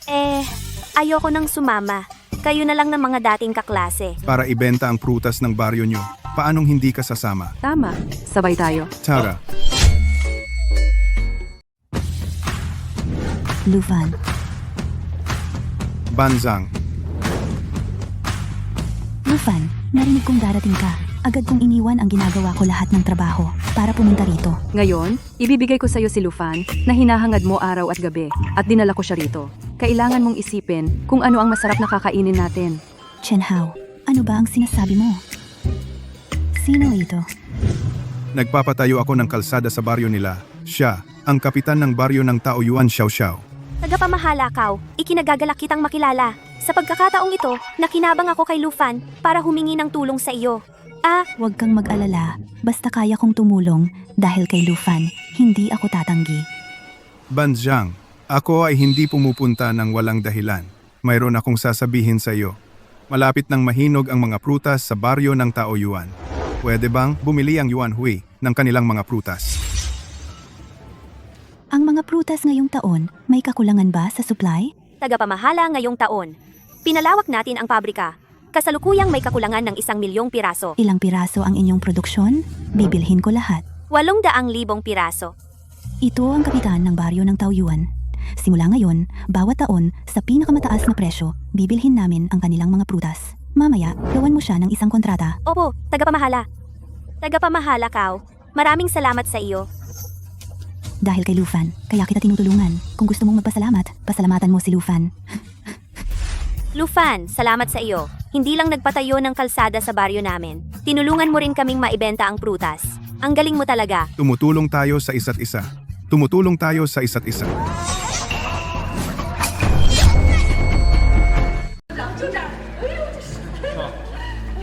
Hoy, Manong, may patakaran kami dito Kung walang appointment, hindi makakapasok. Sino ka ba? Lakas ng loob mo, harangin ako. Alam mo ba kung sino ako? Sasabihin ko sa'yo. May apurahan akong kailangan sa tagapamahala nyo. Papasukin mo kami. Kilala mo ba ang tagapamahala namin? Sige, tumawag ka para kumpirmahin ang pagkakakilanlan. Pababayaan kitang pumasok. Gago, ang galing mo. Teka lang, hintayin nating lumabas ang tagapamahala. Ipapaalis kita sa kanya. Oo, tanggal ka. Ano? Ang babaeng yun, hindi sumasagot ng tawag. Nako, bahala na. Sasabihin ko sa'yo. Siguradong abala ang tagapamahala nyo ngayon. Walang oras para sa akin. Papasukin mo kami kung ayaw mong matanggal. Bilisan mo. Oo, bilisan mo kaming papasukin. Humanap ng komportableng sofa para makapagpahinga kami. Uminom ng tubig. Sa daan, nauuhaw na ako ng sobra. Tara, lumayas ka. Gulay-kay. Bakit kayo nandito? Kilala mo? Sila ay taga Lugia Village, ang bayan ni Lufan. Mga taga Lugia Village, sila ang nakipagsabwatan kay Zhao Dabao. Nag-frame kay Lufan. Pinalayas si Lufan. Ako ang responsableng tao dito sa pabrika. Sino po ang hinahanap nyo? Lufan, ikaw na walang utang na loob. Nandito ka rin. Ikaw ang responsable, leader, di ba? Sige, hanapin nyo ang tagapamahala nyo. Huwag mo akong baliwalain. Sasabihin ko sa'yo, hintayin lumabas ang tagapamahala. Ipapaalis kita. Alam mo ba kung sino ang nasa harap mo? Kung sino man siya, wala akong pakialam kung sino siya. Sasabihin ko sa'yo, ako ang tatay ng tagapamahala ng pabrika nyo. Napapa. Ako ang sa pabrika ninyo tatay ng tagapamahala. Tumigil ka sa pagtawa. Narinig nyo ba? Papasukin nyo na kami. Kung maantala ang mahalagang bagay ng tagapamahala, kayong ilan ay sisantihin lahat. Ako ang tagapamahala ng Yuan Hui Juice Factory. Paano di ko alam? Paano may dagdag akong tatay? Tingnan nyo mismo. Kapitan ito. Ikaw ang tagapamahala? Di ba? Sinabi ng anak kong babae, siya ang bagong tagapamahala. Niloko ba niya ako? Imposible. Talagang imposible. Naiintindihan ko na. Niloloko mo ako, di ba? Halika, siya ay nagpapanggap na tagapamahala ng pabrika ninyo. Dakpin nyo na siya. Huwag kayong magulo dito. Kung hindi kayo naniniwala, tanungin nyo ang security guard. Araw-araw nandito ang security guard. Hindi ba niya alam kung sino ang tagapamahala? Tagapamahala. Ikaw talaga ang tagapamahala? Ano ang posisyon ng anak ko? Sa pabrika nyo ba, may dalawang tagapamahala? Pasensya na po, Manong. Sa pabrika namin, iisa lang ang tagapamahala. Wala rin pangalawang tagapamahala. Sino po ang anak ninyo? Wushu. Parang may naalala ako. Naku, May naalala. Wushu. Mukhang may naalala ako. Ay, Kapitan, makinig ka. Hindi ba empleyado yon ng cleaning department? Cleaning. boy, Kapitan, Xiaofang, tawagin mo siya. Ang manager. si Shushu ay tagalinis. Bakit niya ako niloko? Hindi dapat. Sinabi niya na kilala niya ang isang malaking boss. Gawa-gawa lang yun. Itong batang ito, kailan siya natutong manloko ng tatay niya? Tay, Bakit ka nandito? Kuya Jun, Tita Hong, nandito rin pala kayo. itong batang ito, kailan siya natutong manloko ng tatay niya? Tingnan mo ngayon, kung hindi kita patayin.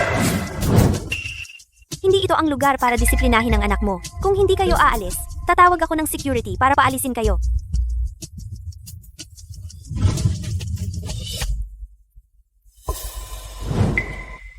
ay naku. Lufan, kailangan mo kaming tulungan. Noong nakaraang 2 araw, umulan ng malakas. Ang kalsadang ginawa namin dati ay nasira lahat ng baha. Nangako kang tutulong sa amin sa paggawa ng kalsada. Responsibilidad mo yan. Oo nga, Lufan. Hindi ba pumayag ka ng maayos? Nagagawa ka ng kalsada para sa baryo natin. Tingnan mo kami ang nakakita sa iyong paglaki. Oo, sabi mo, aalis ka ng basta-basta. Ang walang puso naman yan.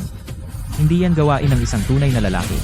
Kuya Jun, Ah. Tita Hong, Oy. talagang hinahangaan ko kayo. Talagang hinahangaan ko kayo. Hahaha. Lufan, naisip mo na ba? Hindi na kailangang humanga sa amin. Ikaw na lang ang mag-ayos ng kalsada sa baryo natin. Hinahangaan ko ang inyong talino at kapal ng mukha. Ang talino ay mas mababa kaysa sa lambak. Ang kapal ng mukha ay mas makapal kaysa sa bundok. Bawat salitang sinabi ko, si Lufan, isang dura, isang pako. Mula nang umalis ako sa Lugia Village, wala na akong koneksyon sa inyo. Huwag. Lufan, hindi mo pwedeng. Lumayas ka. Tara na, banzang kumain na tayo. Oo nga, kumain tayo. Huwag pansinin ang mga basurang ito. Tara. Kain tayo kahit isang kagat. Lufan, Huwag kang umalis. Okay? Ikaw na kapitan, walang silbi. Anong klaseng kapitan ka? kapitan, kailangan mong makaisip ng paraan. Kung hindi, Lahat ng Tagalogya Village hindi ka namin papatawarin. Ikaw na kapitan, huwag mo nang asahan na magpatuloy ka. Sa mga kaklase nyo nangyari maraming kawili-wiling bagay. Tigilan na natin to ah. Oo nga. Ngayon, aayusin namin ang daan para sa inyo. Mas magiging madali ang transportasyon sa baryo. Pagkatapos, unti-unting gaganda ang ekonomiya sa panahong iyon. Para sa mga nakatatanda sa baryo, magtatayo ng 2 palapag na bahay. Balak mo bang manatili sa Taoyuan? Oo, hindi sigurado. Anong nangyari sa unahan? Nakita mo ba? Ang sasakyan mo, nasira ang mga paninda naming nakalatag. Kayo ang naglagay ng gulay sa daan. Ang liit na daan na ito. Ito ba ang lugar para magtinda? Ano naman kung doon kami nagtinda? Oo nga, inaapi ninyo kami dahil magsasaka kami, di ba? Sige. Natakot na ako sa inyo. Ay,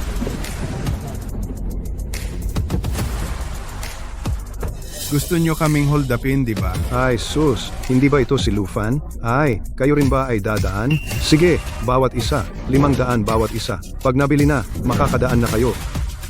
Ano? Nababaliw na kayo sa pera? Alam mo ba? Puwersahang pagbili at pagbenta illegal iyan. Huwag kang magsinungaling. Hindi namin kayo pinipilit bumili. Hehe, kung ayaw mo, okay lang. Daan ka. Pero nasira nyo ang mga gamit namin. Kailangan mong magbayad. Pagdating ng panahon, hindi na yan ang presyong sinabi ko kanina. Ikaw, anong gagawin natin? Uy, tatawag ako ng pulis. May mga taong humaharang at nagnanakaw sa daang gitna ng Lutaulo. O sige, Lufan, mali pala ang pagkakakilala ko sa'yo. Balang araw makita ko tatay mo, sasabihin ko sa kanya ang ginawa mo. Na nagkaanak siya ng walang pusong demonyo. Talagang bulag ang Diyos. Pinayagan kang lumaki. Bakit nyo sinasabi yan kay Lufan? Tumutulong siya sa inyo, tapos nakikipagsabuwatan kayo sa iba para isumbong siya. Sa tingin ko, ang Diyos na nagpabuhay sa mga taong tulad nyo ang talagang bulag. Direktor, bilang direktor ng lupon ng highway ng probinsya, bakit kailangan pa kayong personal na pumunta kay Lufan? Pwede naman kayong mag-utos na tawagin siya. Sulit ba talaga ang batang ito para bigyan nyo ng ganitong halaga? Hindi mo alam ang Jianghe County. Maganda ang lokasyon geographical. Kung maaaring mabuksan ang mahalagang daanan sa pagitan ng 2 probinsya, tiyak na magiging mahalagang sentro ng transportasyon at uunlad ang ekonomiya. Pero dahil sa espesyal na problema ang geological, sa loob ng libu-libong taon, walang nakatapos ng malaking daan sa Jianghe. Si Lufan, hindi para kumita, buong puso siyang gumagawa ng daan para sa mga kababayan. Karapat-dapat siya sa aking paggalang. Higit pa, karapat-dapat siyang puntahan ko ng personal. Kaya pala ganito kayo kaseryoso. Anong nangyari sa unahan? Bumaba tayo at tingnan. Ang talas ng dila. Sabi ko sa'yo, kung hindi ka bibili, ngayon, hindi ka dadaan. Oo, hindi ka dadaan. Sabi ko sa'yo. Anong nangyari dito? Bakit hindi ninyo dala sa palengke ang mga gulay na ito? Sino ka at nakikialam ka? Alam mo ba? Kaming mahihirap pumunta sa palengke? Ang layo ba? Bulag ka ba? Sa sarili naming baryo. Mga gulay na tanim sa sarili naming hardin. Ipinagbibili namin sa may pintuan ng baryo. Anong pakialam mo? Tama. Anong pakialam mo? Umalis ka na. Mukhang malaking customer ito. Pumili ka lang. 200 lang. 200. Inyong mga gulay, nilagay sa gitna ng kalsada, ay labag sa batas trapiko. Ayon sa... Sige. Anong batas trapiko? Sabi ko sa'yo, kung gusto mong dumaan dito, kailangan mong bumili. Kung ayaw mong bumili, pwede kang dumaan. Pero sabi ko sa'yo, kung masira ang isa, magbabayad ka ng 400. ingatan mo ang iyong pananalita. Alam mo ba, ito ay... Ang aming lupon ng kalsada, hindi lang kailangan mag-ayos ng kalsada, mukhang kailangan din magturo ng batas. Mga kababayan, naiintindihan namin, hindi nyo alam ang batas trapiko. Tama na. Huwag kang magpasikat. Huwag mo akong pagsabihan ng batas trapiko. 1 repolyo, 200. Kumuha ka ng 2,000 piso. Ngayon, umalis ka na. Ikaw, alam mo ba kung sino ang nasa harap mo? Wala akong pakialam kung sino siya. Nagbebenta ako. Bumibili siya. Natural lang iyon. Tama at makatuwiran. Ano ba? Kaibigan, alam mo ba na inilagay mo ang mga gulay na ito sa gitna ng daan? Hindi lang iyon, baka makaapekto ito sa kaligtasan ng mga sasakyang dumadaan at baka ikapahamak pa ng buhay. Sino bang kaibigan mo? Hindi kita kilala. Naglakas loob ka pang mangaral? Ngayon, tuturuan kita kung paano maging tao. Tama. Hoy, ikaw. Suntok, galing. Ikaw, Nanghampas ka ng tao, walang batas. Ano naman ngayon kung walang batas? Sasabihin ko sa iyo, sa nayon ng Lu, ako, Wu Laikai, ang batas. Tama, siya nga. Hindi ba gusto mong mangaral? Ngayon, tuturuan kita ng maayos. Mga kababayan, sugod. Hoy, anong gagawin nyo? Anong gusto nyo? Ito ay labag sa batas. Anong gagawin? Ano ba yan? Tigil? Ano ba yan? Pulis. Tigil. Director Shu, hindi kayo nasaktan? Xiao Luo, buti na lang dumating ka sa tamang oras. Kung hindi, talaga kaming mabubugbog ng mga taga-nayon. Ano, at nangahas silang saktan kayo? Hindi ba sinabi ninyo sa kanila? Na kayo ang direktor ng Lujengu? Direktor ng Lujengu? Ah, Direktor, nabugbog namin kayo? Ano ang gagawin? Ano ang gagawin? Takbo na. Mga kababayan, bilis, bilis, tumakbo. Takbo. At tatakbo pa? Habulin nyo ang mga matatapang na ito. Dakpin silang lahat at dalhin sa himpilan. Ikaw si Lu Fan, tama? Hindi ko inaasahan na hindi ka lang eksperto sa paggawa ng kalsada, kundi isa ring bayani na matapang at makatarungan. Direktor Lu, sobra naman kayong pumuri. Talagang hindi ko sila matiis. Na sobra silang mang-api, kaya ako tumulong. Lu Fan, tunay kang magaling na tao. Ngayon, pumunta ako para hanapin ka. Para sa paggawa ng kalsada sa Jianghe County. Hindi ko alam kung gusto mong gampanan ang responsibilidad na ito. Direktor Su, ang responsibilidad para sa buong Jianghe County ay masyadong malaki para sa akin. Lu Fan, ang pangunahing tagapamahala ng proyektong ito sa paggawa ng kalsada ay ikaw lamang. Hindi lang ako ang humihiling sa iyo. Kinakatawan ko ang Jianghe County na ang 250,000 mamamayan ang humihiling. Ayaw mo bang ang iyong mga kababayan sa iyong sariling bayan ay gumanda ang kanilang buhay? Direktor Shu, hindi kita bibiguin. Pangako ko sa iyo. Siya.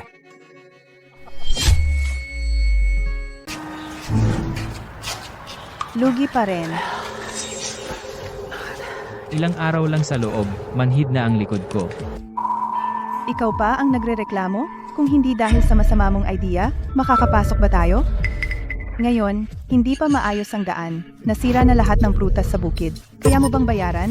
Kapitan Wu, kung magtatagal pa, masisira lahat ng prutas ng baryo. Oo nga, Kapitan. Kapitan, sa tingin mo, kung nakinig tayo kay Lu Fan noon, at inayos na agad ang daan, maabot kaya natin ito? Hay, nagpapakabait lang si Lu Fan. Kung talagang iniisip niya ang baryo, bakit hindi niya inayos ang daan dati? Paano kaya? Kung humingi tayo ulit ng tulong kay Lu Fan? Magsusumamo tayo ulit.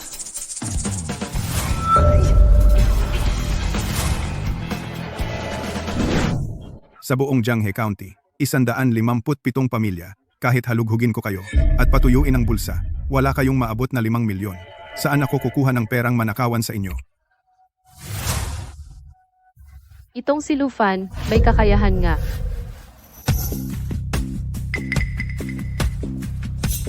President Bai, natanong ko na. Si Lu Fan ay nasa Taoyuan Village nag-aayos ng daan.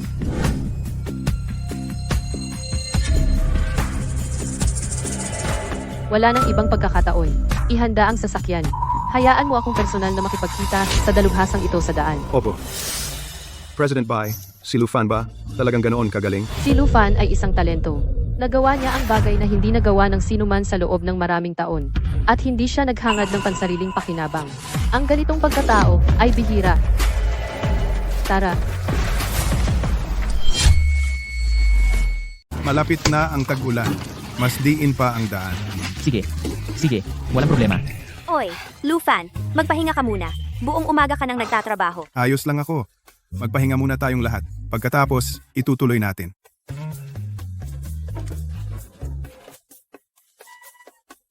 Xiao Fan, Hoy, Xiao Fan. Busy ka.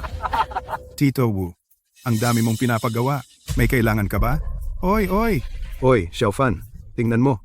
Ito ay ambagan naming lahat. Tingnan mo ang daan ng baryo natin. Oy, Xiao Fan. Nagkamali kami. Pakiusap. Tulungan mo kaming tapusin ang daan. Oo.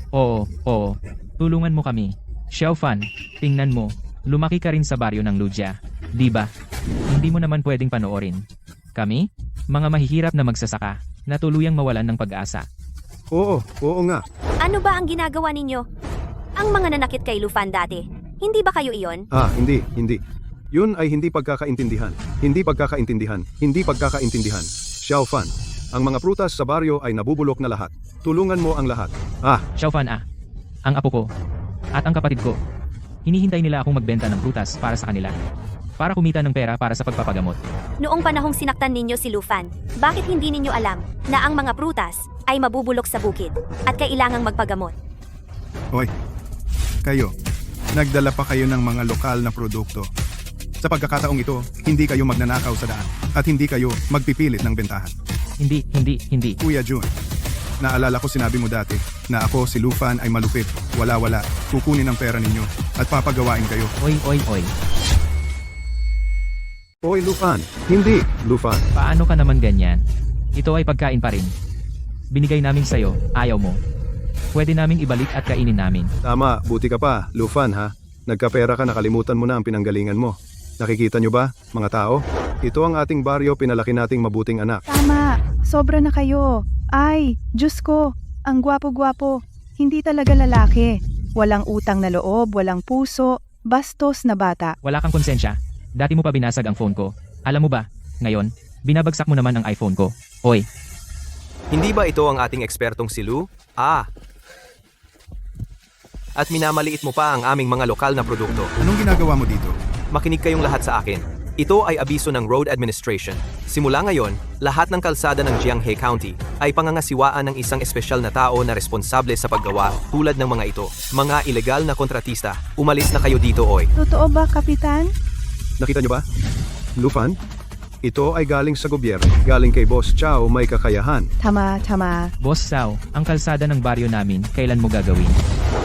Bukas na magsisimula, gagamitin ang pinakamagandang materyales, tiyak na gagawin naming malawak at patag. Napakaganda. Pero, bawat pamilya kailangan magbigay ng deposito. Bakit humihingi ka rin ng pera? Maaari akong magtanong kay Director Shu kailan kailangan na ang bidding ng county ay itakda. President Bai, bakit po kayo personal na pumunta? Ako si Zhao Dabao ng Dabao Construction. Nag-usap na tayo sa telepono dati. Hindi ba kayo naghahanap ng partner? Ito si Ginoong Lufan, tama ba? Kayo po? Ako si Bai Xin, presidente ng Mingxin Construction. Matagal ko nang naririnig ang pangalan ninyo, Ginoong Lu. President Bai, sobra naman kayo. Ako ay isang simpleng kontratista lang. Ay, President Bai, baka nagkamali kayo ng tao? Siya? Kailangan ko bang turuan mo? Ginoong Lu, interesado ako sa iyo. Gusto kong makipag-usap tungkol sa partnership. Ay, President Bai, ang Dabao Construction namin ay sa Jianghe County. Ang pinakamalaking kumpanya ng konstruksyon. Subukan ninyo kaming kunin. Subukan nating mag-partner. President Zhao, pakiusap. Mag-ingat po kayo. Hindi ko alam kung si Ginoong Lu ay interesadong sumabay sa tanghalian. Pwede tayong mag-usap tungkol sa partnership. President Bai. Ako, mayroon pa akong mga gagawin. Walang problema. Pwede kitang hintayin. Sakto, gusto ko ring makita kung paano kayo nagtatrabaho. Hoy, ang gwapo niya. Anong dapat tingnan? Hoy, ikaw na napakahalaga. Paano ka nandito? Naluluto ka sa araw? Mukhang may langaw na nag-iingay dito. Gumagambala sa aking pakikipagtulungan kay Mr. Lu, Shaolin. Sabihin sa mga bantay na ang mga hindi kabilang ay paalisin. Sige, labas. Si. Hindi na kita aabalahin, Ma'am Bai. Aalis na ako. Pero gusto ko sabihin sa'yo, ang mga kalsada ng Jianghe County sa huli ay mapupunta sa aming Dabao Construction. Ikaw, huwag kang magsisi sa huli.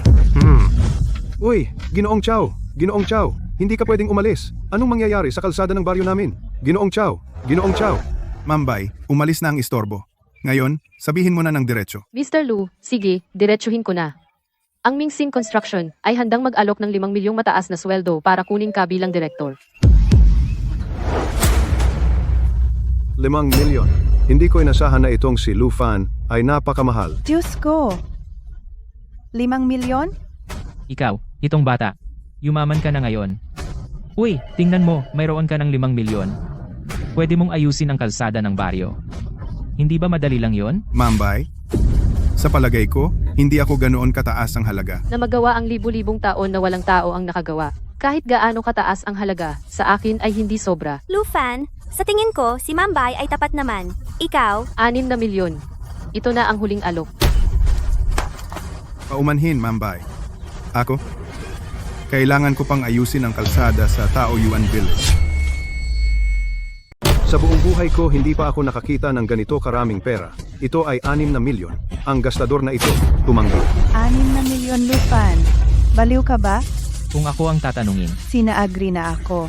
Ginoong Lu, kaya ka naming inupa ng Mingshin ay dahil ang susunod naming plano ay ang buong Jianghe County mga kalsada ng bayan ay ikonekta. Matapos mong ayusin ang daan sa Taoyuan Village, mayroon pang mahigit 10 bayan. Kahit gaano ka kagaling, hindi mo kayang ayusin lahat ng daan mag-isa. Paumanhin, President Bai, nagkamali ako ng intindi. Sa totoo lang, hindi ako nagkakahalaga ng 6 na milyon. Kung ikaw, President Bai, ay talagang para sa Jianghe County, papayag ako. Ang panimulang intensyon ni Ginoong Lu ay nagkakahalaga ng ganyan. 6 na milyon. Ang makapag-upa sa iyo ay isang karangalan para sa Mingxin. President Bai, pwede akong sumali sa Mingshin, pero may isa akong kahilingan. Sana ay tawagin mo ang mga eksperto ng Mingshin para ayusin ang kalsadang ito. Walang problema. Madali lang. Pero ako naman, may kahilingan para kay Ginoong Lu. Ano man ang kahilingan mo, sabihin mo lang. Iniimbitahan kitang muli sa tanghalian. Kung papayag ka ba? Ano? Hindi ba ako nagkamali ng dinig? Ay, isang magandang babae tulad ni President Bai, na isa ring malaking boss mula sa lungsod, ay paulit-ulit na nagyaya sa gwapong si Lufan na kumain. Ang swerte ng batang ito. Hindi pwede. Tumanggi siya. sabi mong papalitan mo ako. Matagal na akong pumayag. Ang ganda ni Presidente Bai. Itong si Lufan, wala siyang utang na loob. Ay, tama na. Umuwi na tayo at kumain. Tayo na. Presidente Bai, sobrang laki ng tulong mo sa akin. Binigyan mo ako ng napakaraming suporta. Paano ko hahayaang si Presidente Bai ang mag-imbita sa akin? Ako ang mag-iimbita kay Presidente Bai. Sige, gusto ko rin na makilala ka ng mabuti. Ay, nakalimutan ko na ito. Maaaring hindi ko na maiimbita si Presidente Bai. Anong nangyari? Hinaplos ko lang ang bulsa ko. Tingnan mo, 200 pesos lang ang laman ng bulsa ko. Ang pag-imbita kay Presidente Bai ay mukhang masyadong maliit. Ngayon ko na ipapadala ang 6 million sa iyo. Ay, Presidente Bai, hindi iyon ang ibig kong sabihin. Sa palagay ko, kung ipapadala mo ngayon, hindi ko agad magagamit lahat. Kung ganoon, ako na lang ang mag-imbita. Ay, hindi rin pwede. Ganito, ako na lalaki, masyadong nakakahiya. Kung ganoon, ganito na lang, ako magdadala sa iyo sa bahay ko. Lulutuan kita ng 2 paborito kong putahe. Kailangan ko matikman ang luto mo. At saka, hindi mo na kailangang tawagin akong Presidente Bai lagi. Tawagin mo na lang akong Bai Shin. Xiao. Ngayon, umuwi ka na at magpahinga. Ang lahat ay magpahinga na rin. Bukas, si Presidente Bai ay mag-iimbita ng mga profesional mula sa Mingshin upang tumulong sa atin. Tara na. Tara. Mukhang si Presidente Bai ay kailangan pa ring harapin ang mga reporter na ito. Dali-dali sundam. Ma'am Bai, narinig ko na ang Mingxin Group ay nag-aalok ng 6 na milyong sweldo para kunin si Lufan. Talaga bang worth it si Lufan sa presyong iyan? Siyempre, si Mr. Lu ay sumailalim sa pagsusuri ng mga eksperto ng grupo namin at siya ay isang bihirang talento. At ang pagkatao ni Mr. Lu ay lalo kong hinahangaan. Ang grupo ay gumastos ng napakamahal na halaga. Pagkatapos, ay magtatayo pa ng kalsada sa bayan ng Jianghe. Gagawin ba nitong ang mga taga-nayon ang magbayad para sa bahaging ito? Kaya ang mga taga-nayon ay hindi makikinabang sa kaginhawahan? Ang Mingshin ay may mga talento tulad ni Lufan, kaya sa kalidad at materyales ay makokontrol ang panganib. Sa ibang pananaw, ito ay pagbabawas ng gastos at pagbabawas ng panganib ng pagkasira ng kalsada. Ang aming grupo ay mahigpit na magpapatupad ng mga operasyon sa negosyo upang tiyakin na ang mga gastos ay hindi ipapasa sa mga magsasaka. Mr. Lu, sinabi mo sa kwento na ang iyong orihinal na layunin ay para mag-ambag sa iyong bayan. Ngayon, sumali ka sa Mingshin Group. Ibig sabihin ba nito na iyong iniwanan ang iyong bayan? Sa totoo lang, ang pagsali ko sa Mingshin ay nagbigay sa akin ng mas malaking mapagkukunan at entablado upang sa aking bayan makapag-ambag ng konstruksyon. Ngunit mayroon din akong sasabihin kay Mambay. Mayroon akong orihinal na layunin. Kung isang araw ang Mingshin ay lumihis sa aking layunin, makikipaghiwalay din ako sa Mingshin at magpapaalam. Dahil sinabi iyon ni Lufan, ibig sabihin ang aming Mingshin ay hindi nagkamali sa tao. Titingnan natin. Ako pa rin ay nagpapasalamat sa inyong lahat na mga mamamahayag. Ngunit ngayon, si Mambay at ako ay may mahahalagang bagay na gagawin. Ang panayam ngayon ay dito na nagtatapos. Uuna na kami. Makiraan po.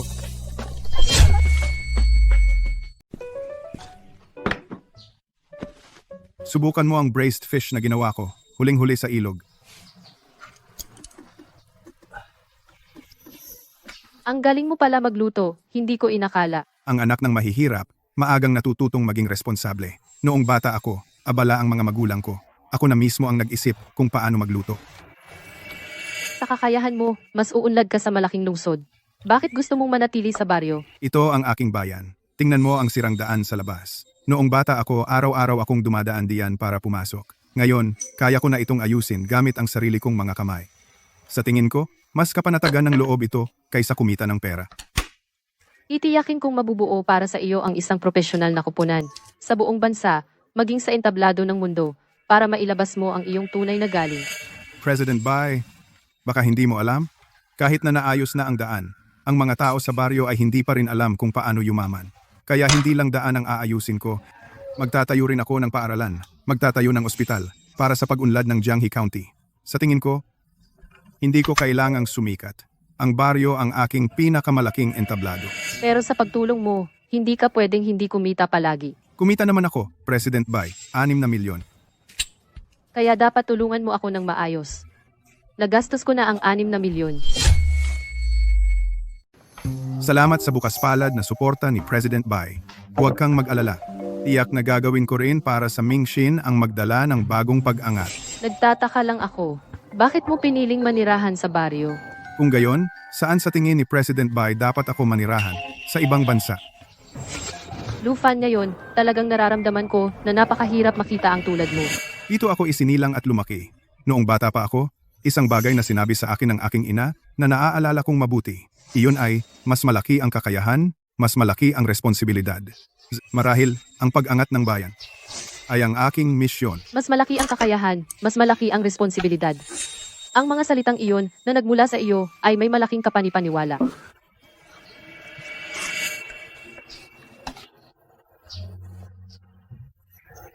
President Bai, Tawagin mo na lang akong Baiksin. Sa loob ng maraming taon sa negosyo, ikaw ang unang tao na nakilala ko na napakalinis ng puso. Lufan!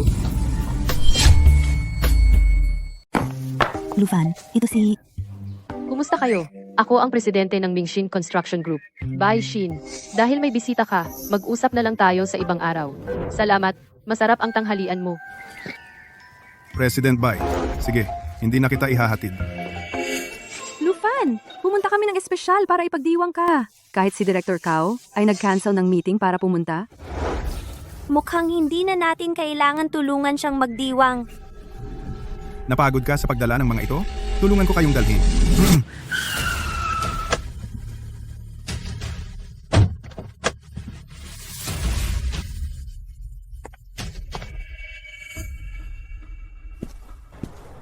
President Zhao, tingnan mo ito. Ang bagong tapo na semento. 3 araw pa lang, pumutok na. Diyos ko, anong klase ng basurang materyales ang ginamit? Ang sirang kalsadang ito ay hindi talaga maayos. Ang kondisyon ng lupa ay talagang napaka-espesyal. Sino ang nagsabing hindi? Narinig ko sa Taoyuan Village. Ang kalsadang inayos ni Lufan, kahit bumabagyo ayos lang. Ewan ko kung paano siya naging ganoon kagaling. President Zhao, ginamit natin ang pinakamurang materyales. Kahit pilitin nating ayusin ang kalsadang ito, hindi rin tatagal ng ilang araw. May tao bang hindi kumikita at nalulugi pa para ayusin ang sirang kalsada? President Zhao, kung magpapatuloy ito ang iyong plano, tumahimik ka! Pumunta ka, tawagin mo sina Wu Lai Kai para sa akin. Bukas ang dulang ito. Kailangan mong tapusin kahit magpanggap ka lang.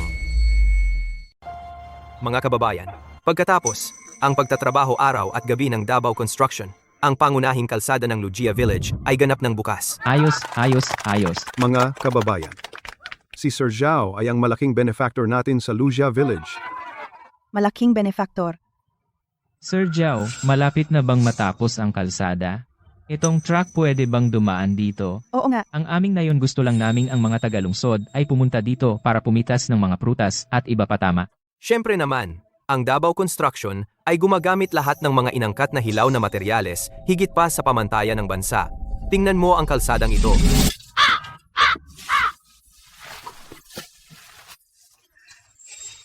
Sir Zhao, bakit ko naririnig na? Huwag kang maniwala sa mga chismis. Nakita mo ba? Ito ang sertipiko ng pag-aproba mula sa lupon ng kalsada.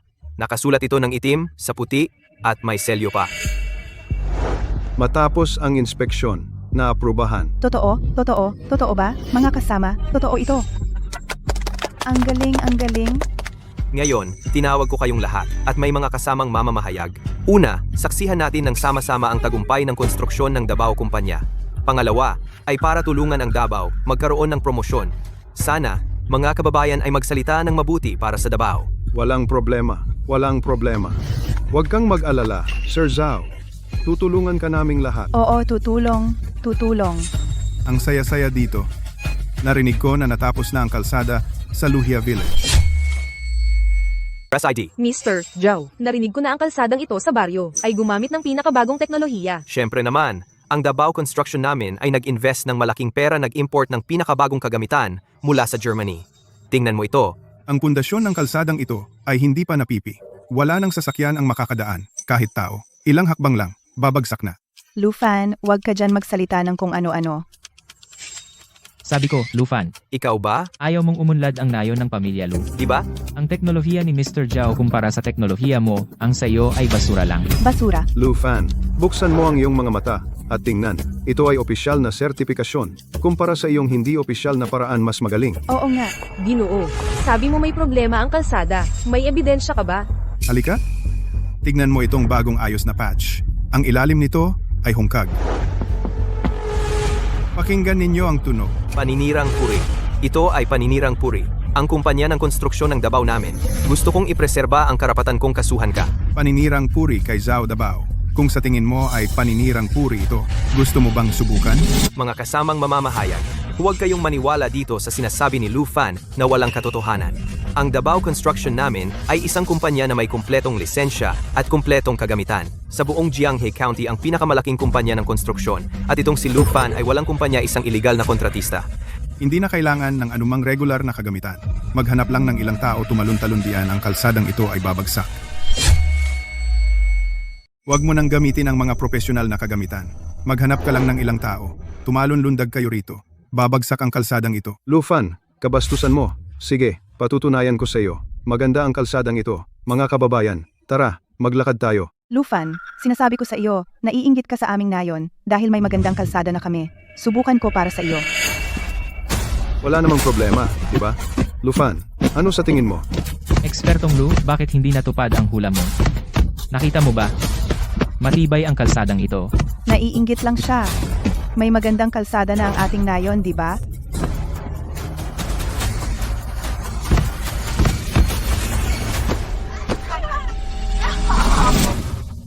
Bilisan mo, i-video mo ito. Malaking balita. Nahulog ako.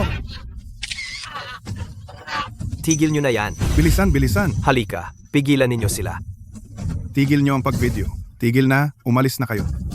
Sabi ko na nga ba, hindi man lang na level ang pundasyon. Ang materyales, sinabi kong ito ay proyektong basura at iyon ay papuri pa. Dahan-dahan lang. Kumusta si Lao Jiang? Pumayag ba sila? Director Zhao, ang mga supplier natin. Matapos malaman ang ginawa noong araw na iyon, lahat ay kinansela ang pakikipagtulungan sa atin. At sinabi pa nilang ayaw na nilang makipagpatuloy sa atin ng pagtutulungan. Itong si Lu Fan, laging sinisira ang aking mga plano. Hindi pwede. Ang nagbuhol ay siya ring magkakalas. Ikaw, kunin mo ang aking tinatagong Longjing Tea. Pupuntahan ko si Lu Fan. Opo. Director Zhao, magkalaban na tayo. Paano makikipagkasundo si Lu Fan sa iyo? Ano ang alam mo? Sa mundong ito, walang hanggang kaaway, tanging walang hanggang interes. Basta, sapat ang ibibigay. Pati mga Diyos ay tumatanggap ng handog. Napakatalino ninyo, Director Zhao.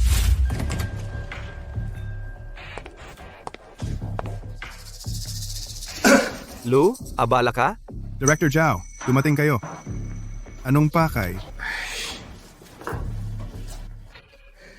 Kaunting tanda. Ito ay special grade Longjing Tea. Binili ko ito mula sa Westlake. Dinala ko para matikman ninyo. Walang dahilan, hindi lalapit. Sabihin na kung ano ang gusto. Ay, Lu, nagkamali ako ngayon. 3 supplier kinansela na lahat ang kontrata sa akin. Ang buong pondo ng proyekto ay na-freeze. Wala akong kwenta, hindi ako tao. Nagkamali ako. Kung alam ko lang, bakit pa nagsimula? Kung gumamit ka noon ng magandang materyales, magkakaganyan ka ba? Gumamit ka ng mababang kalidad, sinaktan mo ang sarili at iba. Ito ay iyong kasalanan. Lu, kung maaari mo lang magsalita ng mabuti para sa akin sa harap ng mga mamamahayag, tulungan akong malampasan ang pagsubok na ito. Ito ay 3 milyon. May kasunod pa. Umalis ka. Lufan, dapat marunong kang magpatawad. Zhao Dabao, paano kita matutulungan? Sa tingin mo, kaya mo pa bang baligtarin ang sitwasyon? Lufan, ang iyong reputasyon. Alam ng lahat, kung sasabihin mo lang, ang issue ng pagguho ng kalsada ay dahil sa espesyal na bahagi ng kalsada. Hindi ba't ito ay makakapaglinis ng pagkakasala ko sa paggamit ng mababang kalidad na materyales? Ah, ganyan pala ang plano mo. Kaya pala dali-dali kang pumunta sa akin, kung ganoon. Ano, Lufan? Imposible. Lufan, pumunta ako sa iyo para humingi ng tulong, binibigyan kita ng respeto. Dito sa Jianghe County, teritoryo ko pa rin ito, Zhao Dabao. Naniniwala ka ba? Pipigilan kita kahit nasa paggawa ng kalsada. Hindi ako naniniwala. Ay, Lufan, sinasabi ko sa iyo, naglabas ng abiso ang Road Administration. Hindi ito biro. Ipapahayag ng direktor sa bidding, ang buong Jianghe County Road Construction Contractor. Ang aming Dabao Construction ay ang tanging kumpanya ng konstruksyon na may kwalifikasyon. Sa huli, ang kalsada na ginawa mo sa Taoyuan Village ay ilegal at labag sa batas. Gayunpaman, kung makikipagtulungan ka sa akin ng tapat, hahatiin natin ang kita sa kalahati. Hindi ko na uulitin. Umalis ka. Sige, Lufan, binigyan kita ng pagkakataon. Kapag nakuha ko na ang bid mula sa Road Administration, buong Jianghe, wala nang puwang para sa iyo. Ihintayin kita.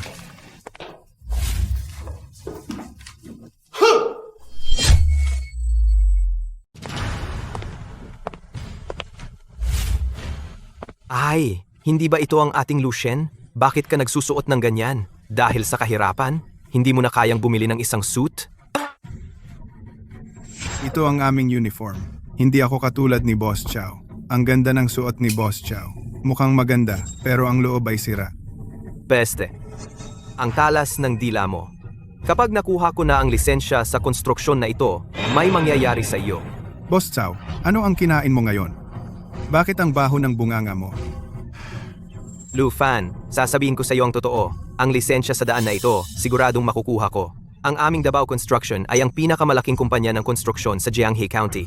Malakas ang pondo. Noong una, ang ganitong malalaking bidding para sa konstruksyon, lahat ay nakuha ng Dabao Construction. Ikaw, isang mahirap na kontratista na walang pera, bakit mo ako kalaban?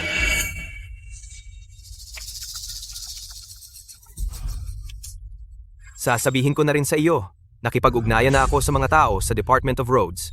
Ang bidding para sa kalsada na ito, matagal nang napili ang tatanghaliin. Talaga? Natakot ka na ba? Nagsisisi ka na ngayon? May pagkakataon pa. Maligayang pagdating sa bidding para sa paggawa ng kalsada sa Jianghe County. Ang bidding na ito ay opisyal na nagsisimula ngayon. Matapos ang masusing pagsusuri ng dibisyon ng daan at tulay At pagkatapos ng maraming pag-iisip, narinig ko na ang bidding ng dibisyon ng daan at tulay ngayon ay para lang sa palabas at ang napili ay nakatakda na. Tama, dati ang ganitong malalaking proyekto sa kalsada ay laging ginagawa ng Dabao Construction. Malamang hindi magiging exception ngayon. Oo. Ang Dabao Construction ay napakalakas. Sila ang pinakamalaking kumpanya ng konstruksyon sa Jianghe. Tiyak na muli ang Dabao Construction ngayon. Narinig ko na ang Dabao Construction ay madalas gumagamit ng mababang kalidad na materyales. Kaya ang mga proyekto sa Jiangsheng ay kailangang ayusin pagkalipas ng ilang taon. Nako, kailan kaya magkakaroon ng milagro? Ngayon, ipinapahayag ko na ang namamahala sa proyektong ito ay Salamat sa inyong lahat. Ngayong gabi, ako ang taya. Oh, si Lufan. Ano? Si Lufan, ngayon hindi pala ang Dabao Construction. Narinig ko na ang Lufan na ito. Siya ang ekspertong nagtayo ng kalsada sa bayan nang hindi kumikita. Siya pala. Director Shu, baka nagkamali kayo? Ang Dabao Construction namin ay laging kontratista ng county. Mayroon kaming lahat, at ang aming kagamitan ay pinakabagong teknolohiya. Ang paggawa ng isang maliit na kalsada sa kanayunan ay napakadali para sa amin. Kayo, ang dibisyon ng daan at tulay, ay nagpasiya na ang pangkalahatang namamahala ngayon ay si Lufan. Walang pagkakamali. Isang puro walang laman na subcontractor? Sinong nagsabing walang laman si Lufan?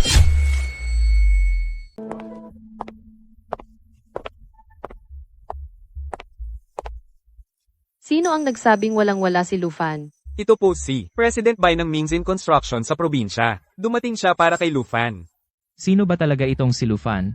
Ang daming magagandang babae na sumusuporta sa kanya. Si Lufan ngayon ay direktor ng Mingsin Construction Group para sa road construction project sa Jianghe County. Ang mga materyales at kagamitan, pati na tao, lahat ibibigay ng Mingsin Group. Kami naman sa Yuanhui Juice Factory ay nag-invest din para kay Lufan, dekalidad at gagawin namin ang kalsada para sa mga kababayan. Ang aming sementeryo sa pamumuno ni Lufan ay gagawa ng bagong uri ng espesyal na semento na solusyon sa problema ng ordinaryong semento na hindi tumitigas sa probinsya. Kami sa Taoyuan Village ay walang kondisyong sumusuporta kay Lufan Go. Lufan. Hoy, hindi ah. Ano bang maganda sa kanya? Bakit kayo lahat sumusuporta sa kanya? President Zhao, hindi pa tapos ang iyong drama. Lufan, sasabihin ko sa'yo, huwag kang masyadong masaya. Kung galit ka sa akin, Jiao Davao, sa tingin mo makakapagtrabaho ka ba ng maayos sa Jianghe? Eh hindi naman ganoon. Tingnan mo. Jiao Davao. Ang Davao Construction ay inaakusahan ng paggamit ng substandard na materyales sa kanilang proyekto at tax evasion at threatin pang kriminal na gawain. Ngayon may matibay na ebidensya at inaaresto ka namin. Dalhin na. Ano? Imposible ito, tiyak. Nagkakamali kayo. Imposible ito, Lufan. Ang lahat ng road project sa Jianghe County ay ipinagkakatiwala ko sa iyo. Para sa Jianghe County, tiyak kong gagampanan ko ang misyong ito.